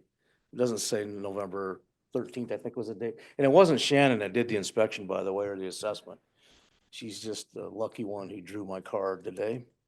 So, does it have So Shannon? Commissioner Weifenbach, can I ask you a question? Yes, mhm. When did you have occupancy or when are you moving in? Have you moved in? I'm living in it now, yeah. When did you move in? I've been, I've been living in it for probably about 2 weeks. So we've been living in it 2 weeks. Maybe, yeah, 2 weeks. I got my other house cleaned out. I needed a place to live. It's still not done, but I had to do something because I had to put my house on the market before I lost the opportunity to sell that one. And, So then you this took- one, this will also be marked as non-owner occupied people. That's crazy to me. Because So- if you're a contractor, you can build a house and sell it, but you can't contract your own house and live in it. The whole thing is just, it's a whole nother conversation, but So Commissioner Weifenbach, you do Yep. not get owner occupied till next year, November 1st? correct, yeah. Okay. Because, I didn't plan on living in it before November 1, so I think that's fair. And I don't plan on living in it before. I think there's something that the state needs to look at that goes, if somebody's building, because you're really, rightfully, on my other house, I'm paying $6,000 a year for taxes. So, and this house will be, this is not even a house really, it's more of an apartment. The top, as you can see, the bottom's all basement until the back, like I think Shannon said, there's 300 square feet that's finished at the back. It's just finished. It's not a bedroom. There is a bath in there. The other side is a garage. It's an RV garage. I don't own an RV, but I wanted to have it prepared for that. But what I'm arguing is the fact that the assessment date is November 1. There was no reason to come after that date. And then they go on to say that they contact the, it's, you guys can throw sticks at me for accusing them of doing something, or I can tell you proof. Nobody ever contacted me on this property to say, we're here, we're looking at it, what do you think? Only time that I ever contacted anybody was I contacted my number one contact, Shannon, because I have several properties and we went through all of them, and that's when I came up with this one that they said, hey, I had no idea anybody was even there. So Other than my contractor called me and said somebody showed up, and I assumed it was the assessor, like around the 12th or 13th of November, is that correct? Correct.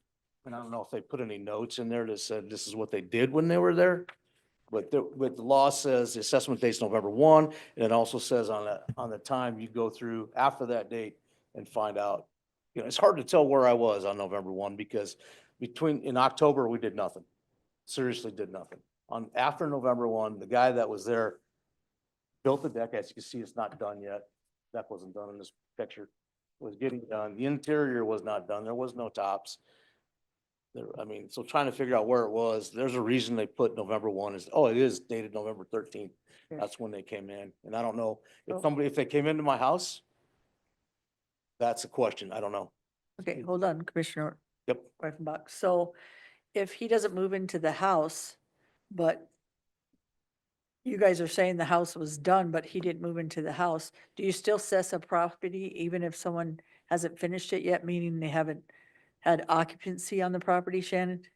Because you can tell by the windows and stuff on November 13th, he hasn't moved in either, and you can tell by the pipes and a guy working on the deck. Until he moves in, is that when you tell that the property is good to go? Or you just assess it based on how much they got done? We have to value the property at its value on November 1st, regardless of whether somebody's living in it or not. And the recommendation we've got here represents a house under construction, not finished. Because we know it wasn't finished on the assessment date. So when it's under construction, you value it at what it looks like on November 1st, whether it's occupancy or not. There are just- houses that are finished that nobody's living in. The assessment is the market value as of the assessment date.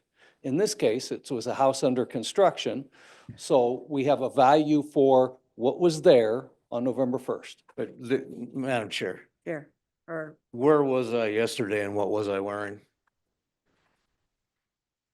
I'll ask any of you commissioners that. You have no idea, do you? Nobody was there on November 1 on the assessment date that's set in law. The point is, They had plenty of time to contact me. My building permit wasn't delusional. It wasn't shuffled anywhere. It was there. I've been building the property. There was plenty of time for an entire, probably almost I don't know, I can't remember if it's been a year or if my time frame is getting mixed up, how long I've been working on this, because I'm the contractor on it. Nobody ever contacted me on November 1 and said, hey, where's your property at? Also, you got to consider, if you buy a property, and one of the reasons they make the assessment date the November 1st, nobody's going to buy a property that's partly finished. This ain't going to happen. They're not going to do it. So when you say, oh, how far is it finished? Well, take a value from the whatever. I don't care whatever it ends up today. I'm just saying this process is flawed. It doesn't, you can interpret it any way you want. The law says November 1. It also says they will contact you to make that assessment. Nobody contacted me. The only person I had a conversation was with Shannon. So if you, Shannon, can I ask you something? So if you're building a development and you're building houses and those houses aren't done and nobody's occupied them, you're gonna go and assess those properties about how much that development is done at the time? Is that how you're doing developments as well? I mean, not just individual houses? Correct. In any property of any kind, the value of whatever's there on November 1st. There are lots of properties that are assessed partially built. Lots and lots of them. So And you would in this think, case, the estimate we have for the percent complete comes from the property owner, and that's why we have a recommendation here. He has told us what we're No, there. that's not true. I had a conversation with Shannon about it, and, because we were discussing the fact of, where do you think it was? I'm guessing it's probably this percentage somewhere. I had to give her some number, right? But the fact of the matter is, November 1's the assessment date. They also say that they will contact your contractors, they will look at your building permits, they will contact the owner. My question to Shannon is, did someone contact the owner? Madam Chair.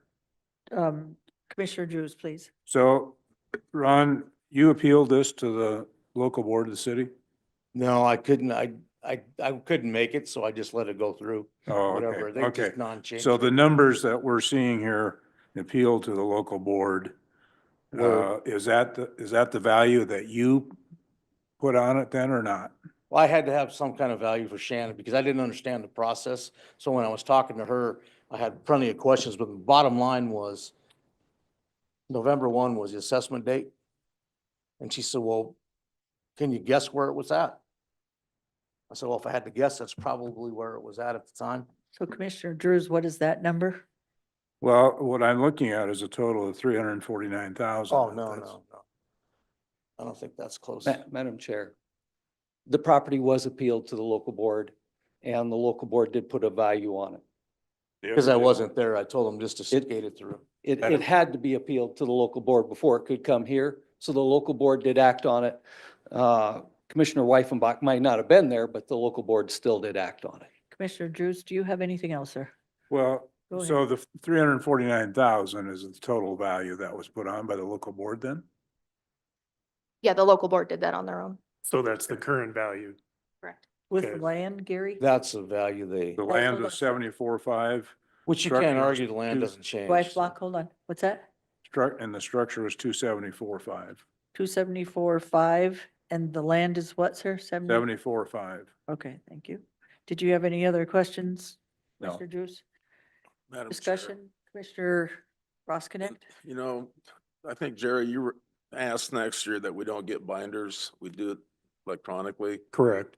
And I'm gonna suggest anytime that there's land and building value that, for me, if you could just put, for an example, appeal to the board, 74,500, well, take a little extra time and say 74,500 or $1.50 square foot, so I can sit there and comprehend that. And then when you say 349,000, well, is that $500 a square foot, $30 a square foot? If you just take the extra time and say 349,000 or $298 a square foot, that $298 is what I can hone in and say, hey, we've been doing this all for 3 days, and you can sit there and at least make some kind of a judgment call. Is that within the realm of reasonableness? So that's just a suggestion because I always have to get my calculator out to do this, see if it makes any sense.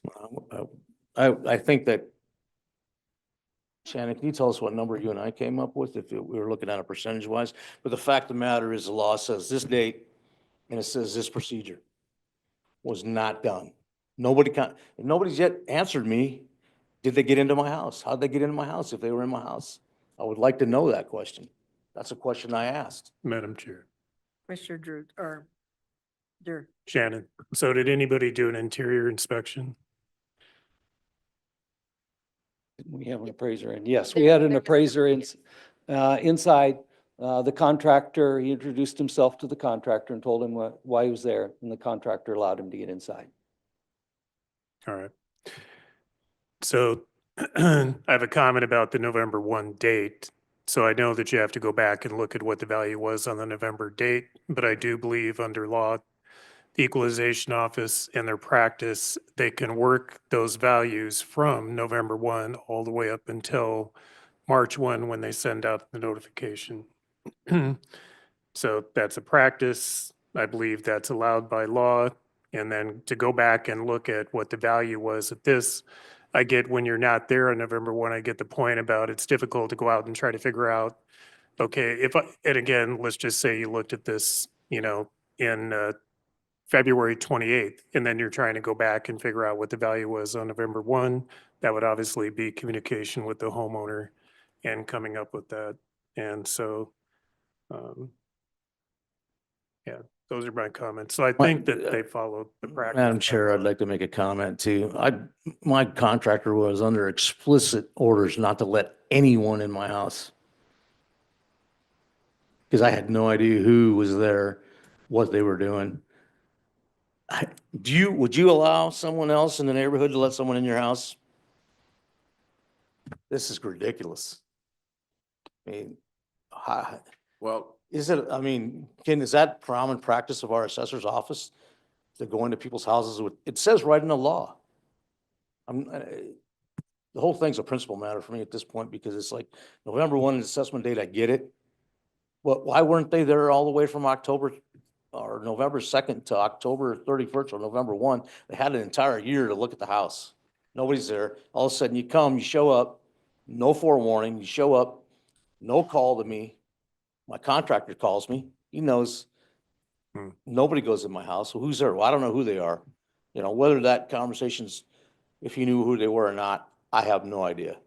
Thank you, Commissioner. Madam Chair. Yeah, could I finish up, Commissioner Mr. Dur, Roskinek, please. just quickly? That house Shannon, is nowhere near 350,000, by the way. Shannon, can you speak to the process of homeowner notification and what the practice is? When we pick a neighborhood to reappraise and we look at every property, we mail a postcard to all of the property owners, tell them we're going to be in the neighborhood sometime in the next few weeks looking at properties. And we walk down the sidewalk and we knock on the door of every home. If the property owner's not there, we leave a card. This is a different situation. This is a building permit. This is a house under construction. So we drive to the property, and in this case, we find the contractor. We're in a. He's not the contractor, by the way. Sure. I'm the Hold on. contractor. Ron, hold on, Ron. We find somebody there. We're in a marked car. We always introduce ourselves and tell why we're there and request to look at it. And in this case, we got permission and we did. We don't, other than an assessment notice, send anything to the property owner because we got the information we needed from whoever was on the property. But we definitely would have introduced ourselves. It would have been obvious who we were. So you think it's okay for someone to? Hold on. Commissioner Dur. Commissioner Roskinek. I guess what I was thinking, there's state statutes, but I wondered on a county commission level that we could sit there and have some kind of what I call best practice policy that in a situation like this, we should make every attempt to look at the home before November the 1st if it's under construction. That way, if they sit there and they say this is what it was worth, at least it would be on or before November the 1st. I'm just thinking out, going forward, so we don't go through this, because as an appraiser, if you look at it 2 weeks afterwards, and I was in court and somebody asked me to prove it, it'd be like, what were you wearing yesterday? It would be, and that's why court cases, where people lose like that, because it's very subjective, so that's just, something I think we ought to be looking at, going forward relative to new construction and the, inspection date. This is not what Shannon and I talked about at all, so Go ahead, this value go ahead. this is not it. What do you think it should be valued at, Ron? That, they're saying 370,000 that's at 70%. For the land and all the buildings. So when the number you guys are talking about, if that's at 70%, so at 370,000, so you're adding like, you're saying that thing's worth almost $500,000. It's an apartment with a garage. So they have your land at 74.5 and your That's I'm not structure at disputing. There's another, 295.5 and there's another piece or 9. for 15,000, which I don't dispute either, but So tell me, Ron, you have your land at 74.5 and your structure at 295.9. What do you think at that point I can that should tell be? you the structure's probably at where it's completed, it's probably gonna be total with my land and everything. Roughly, I'd say probably about, this is probably the right number total, 370 for the total thing. If it was complete. So you're drilling with, they're saying 70%, best guess. Best guess is like, I don't know, because nobody would buy it if it's not 100% done. It's still not done. Okay, so it Sure. wasn't done November 1st, and if it wasn't done November 1st, your land is still 74.5. What would your So structure there have was another been structure not done? for 15 grand, that was done, so that's 85. What they're saying, what I came up with as a guesstimated number, I'd say 70%, but everybody knows the last 10% is the hardest part. Like Ron said, it's just not fair to put me into a situation to guess, you know. But you have The enough, total thing is you have probably- enough structures and enough property. So on November 1st, how far were you done and how much was it worth? I don't know, honestly. I She know said, I could tell you what we put into. We put, I believe we put, between that period of time, we put, I don't know if we put flooring in, we did some repainting, we put cabinetry in, we put, why I'm saying this is because you value a home as fair, excellent, and then you start looking at the bedroom, you start looking at the storage, you start looking at the decks, you start looking at everything. So to me, how did you get 295 off something that's not finished? That deck, if you put railings, if you put, I mean, it's a flat deck. How did you get to the assessment of 295 without, you've seen the windows? That's pretty easy. Inside, you're gonna see what it's gonna be. That's why I'm saying it's hard for me to say, by the end, it could be worth 570,000. How do I determine as an assessor, like you said, when you came into my home, you look at the deck, you look at the garage, you look at the space, do you look at the basement is unused? Is he gonna use the basement? How did you know that from asking a guy that he walked into to know what that assessment should be? Or did you just say, okay, 295, because it looks like, because of the square footage, looks like it might be having a deck, looks like it has a deck, there's a deck out the back, and it has a, I don't know how many garages in there. How did you come up with 295 from it? That's where I'm trying to figure out in my head how you came up with the and number. Madam Chair, when you come up with that number, their law clearly states you talk to the owner of the house. That's why I'm trying to figure out how. On the you assessment know date, the in property end. should have been assessed at a number, it wasn't. That's There why was I'm no saying, number how on that did, property. Ron, stop for a sec. How did you come up with that number, not knowing what the building was gonna basically used? Is he gonna have a apartment in the back? Is he gonna have?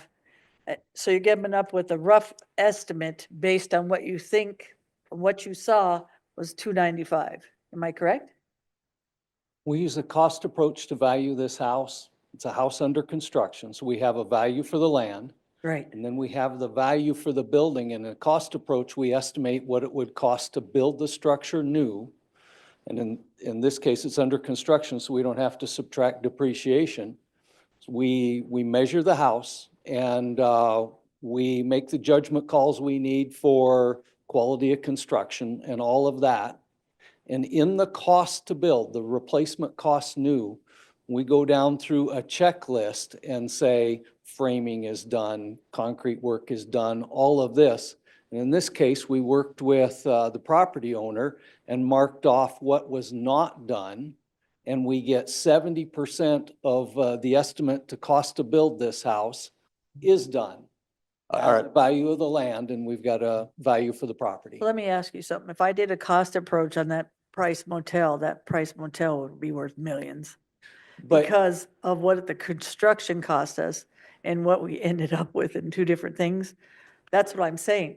So you're doing a best guess estimate on like the construction part. That's why I'm saying, based on quality and what's it gonna be in the end. And if it's storage, you already know, if it's unfinished basement, are you taking as an unfinished basement? Does that make sense on quality and what you're gonna do with your property? you're correct. With reference to your property, we have to subtract depreciation because yours is an older property, significant depreciation. So replacement cost new would be a lot different than the value of the property. And what I could do with the property at that But point. in this case, it's a new home, so the value should be very similar to what it would cost to build it. But it's work in progress, so we have to estimate, and in this case, we worked with the property owner to determine what was not finished. That's it. The only time that I had a conversation was with Shannon, because I was completely confused on why this happened after the 12th. She says, well, where do you think it is? I thought, it's probably 70% complete, okay? The assessment nobody contacted me when they supposedly made a number on this. So that's a little bit disingenuous. And I'm not gonna go any farther than that, and we'll have this conversation offline, because I've been put in a bad spot here, because like I said, Shannon's been my go-to person to help me resolve most of my properties. Most of them I get resolved. This one was not resolved because there was no communication with me whatsoever on or before November 1st assessment date. The only communication came after the fact, which a lot of work was done after the fact. And so I had my best guess memory. Like I mentioned to you guys yesterday, if I did this every day and all the time, that'd be a whole different ballgame. I don't. I think that the law was circumvented here, whatever you guys agree or disagree with it. I think that Shannon, in her infinite wisdom, I don't know why the person that did this is not here. Answer me why they were in my house. Oh, hold on a sec, Ron. So here's the issue for me. Number one, Ron has a lot of properties, and I don't know about you guys, but I haven't seen him in here disputing his properties. Believing that at that time, which is many properties, I'm guessing from seeing 4 or 5, or him telling me about 4 or 5, I don't know how many he owns. But based on 13. why all of a sudden Shannon and maybe no fault of your own, either of you, to a certain extent, why would he come in and dispute a house that's not finished based on process and how it was done? That gives me a little bit of insight, because I'll keep saying you're a pattern of yourself. If he came in all the time and he disputed his properties and said, you guys basically suck, okay, let's be up straight, and that the law wasn't followed and this is confusing to him, why is he doing it now? And I don't think people all, because we're commissioned and he's a commissioner, I don't believe it's that. I've known him long enough in this sense. The process is confusing, and if it's confusing someone that has lots of properties and stuff, something's got to be, and we already talked about, something's got to be different, or something's got to be more, I don't know if the word is transparent or what, because the law says what it says, but it's confusing me. How about this year's been the most confusing for me on some of the areas, because some of this that was disputed and debated was interpretation, and that has been bothering me this year on interpretation of people's stuff. Thank you, So, Madam Chair. I got a question for Shannon Champion. I would like to know how many people in her office make these assessments after the 1st of November. Shannon, I'm asking Shannon Champion. Gonna let Shannon answer first, please. Go ahead, Shannon. All of the appraisal staff. Shannon Champion? You've been in there long enough. I'm the ag appraiser. I don't do the residential. I can't say what everybody else does or doesn't do Okay. in town. What does she Commissioner do? Dur, hold on. Yeah, Ron. I've got a couple questions. So getting back to the November 1 date and properties and construction. So if you could guess across the county, how many properties would you say are under construction that would need to be assessed, for the, in this case, let's just pick a November 1 date, forget about the year. So if you had to set a value to multiple properties under construction, what does that average every year? Over 2,000? All right. There's 2,000 properties in the state of construction right now. Okay. Yeah. And how many appraisers do we have? 15. Okay. All right. I'm ready for a motion. Go ahead. Oh, hold on one second. I have one thing to say. If there's 2,000 properties and you got 15 appraisers, what's the difference if you come on November 13th or October 15th? So that's just something to be said. But when I had the conversation with Shannon Champion, we agreed upon, she didn't agree with me. I told her, that's all. We never agreed on anything. Most everything she helps me with, works me through it, and we usually typically come up with an agreement, but 70% of the 370 is nuts. It's, that property is not worth over 450,000, 500,000. That's crazy. What's Even if it's 70%, done. Ron? I think Ron, it's what's done. I Ron, think- stop. Go What ahead. is 70%? If it was 70%? I don't know of this number. I'm saying, if this house was done, and I'll give you a reference, if this house was done on the 5 acres, the acres I'm fine with, the others gazebo, I'm fine with. Total with all those things in this thing, I could get 395 for this house. All right. That That's helped me. 100% if it's Okay, 100%. Okay, that complete. helped me too. And I'm only saying that to you guys All right. because Rob. I'm in Let, that let him position. make a motion. Okay. So the local board, which, set an assessed value at 74.5 in the land and structure at 274.5 for a total of 349,000. Based on discussions about what was done at what point in time, I'm going to make a motion, the land at 74,500, the structure at 200,000 for a total of 274,500, which is approximately 100,000 less than what the equalization office has right now. I'll second for discussion. Madam Chair. So let's assume the house is complete. How much per square foot would that equate to? The house is complete, so if you divided that number by $1,170, just using your experience, what would that be per square foot? We don't have a value for it complete. Well, I'm just say cost. Let's just say it was complete, what would it cost per square foot to build that, to replace that building?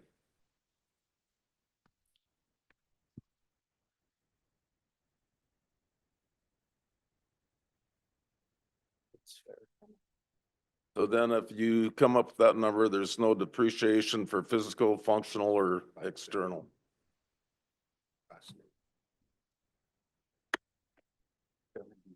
Then you take your time 70%.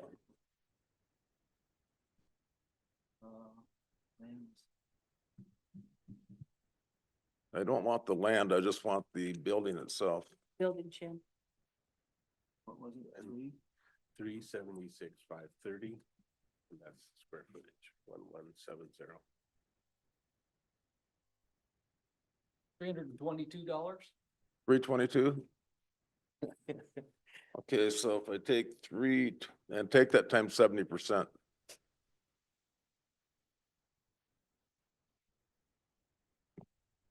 $225? That's close. Okay, so if you take 225, take that times 1170.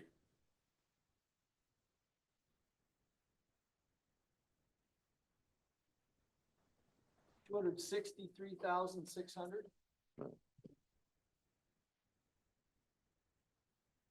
And what was your recommendation for the?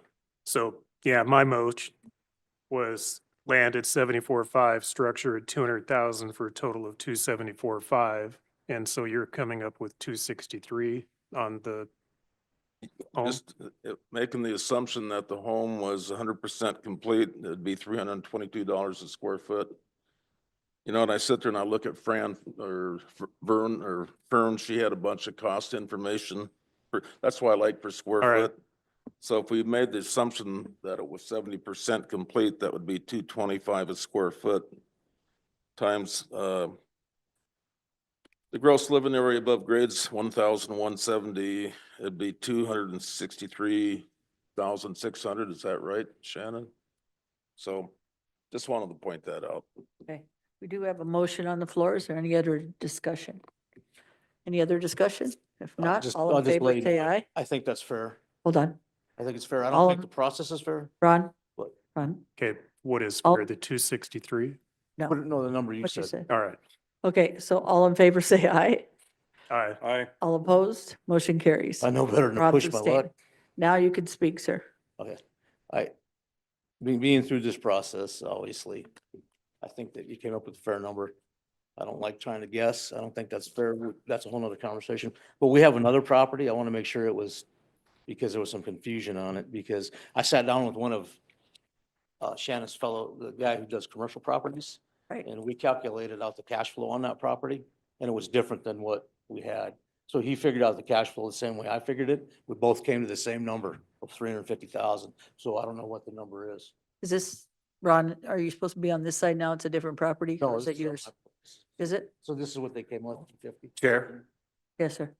the property that you're talking about was changed by the local board to 350 some odd $1,000. Right. And then Mr. Weissenbach and Mr. Slutton spoke about it and came up with that number near 350,000. And so Mr. Slutton recommended that it go through the county board at no change. Okay, that's right then. Yeah. You're okay with that? So it's good, Okay. right? Yep. Okay, You did act on that at the last meeting. Okay, okay. So you're on this side, Ron? that's how confused I am. Because, yeah, we would have to act on that. So we got one housekeeping issue. You guys can handle it. I gotta use the restroom. Okay, Shannon? Have you got it? Yes. Got it? Yes. Thank you, Jesus. Okay, so I have one thing I want to bring to you. The board acted on a property in the list that we gave you the last time we met, and we discovered an error was made. On the appeal form, we have some pretty poor handwriting, and we made a mistake. We made a recommendation to you to not change the assessment, and it should have been a change. So I talked to State's Attorney's Office about how to properly handle this, and I've got a motion that I would like to read, and I recommend that you make this motion. So can I ask you something before you do? Did you talk to the property owner and they're okay with that new change that you're doing right now? Oh, it's gonna lower the value. So, and that will be what they wanted. Okay, That's that's all I'm asking. The property Good, owner is gonna be happy, and that's why I'm trying to do this. move forward, sir. That's all I'm asking you. Okay, so the suggested motion is move to amend the motion of the Board of Equalization on April 22nd, approving the no change list as presented by the Department of Equalization by removing parcel number 38234 owned by Link Realty Holdings from a no change in assessment to a reduction in assessed value from $1,700 to $1,300. We have a motion. So move. Moved by Dirk, Second. second by, Drews. Can I just ask what that property was? Was It- it just a piece of land or, Ag property. okay, All in favor, say aye. Aye. All opposed, motion carries. All right, thanks for doing that. Are we to adjourn Board of Equalization? second? Do we have any public comment today? Any public comment besides Shannon? Not? We have a motion to adjourn Board of Equalization. We adjourned. So move. Second. All in favor, say aye. Aye. All opposed, motion carries. And did you guys all sign that form?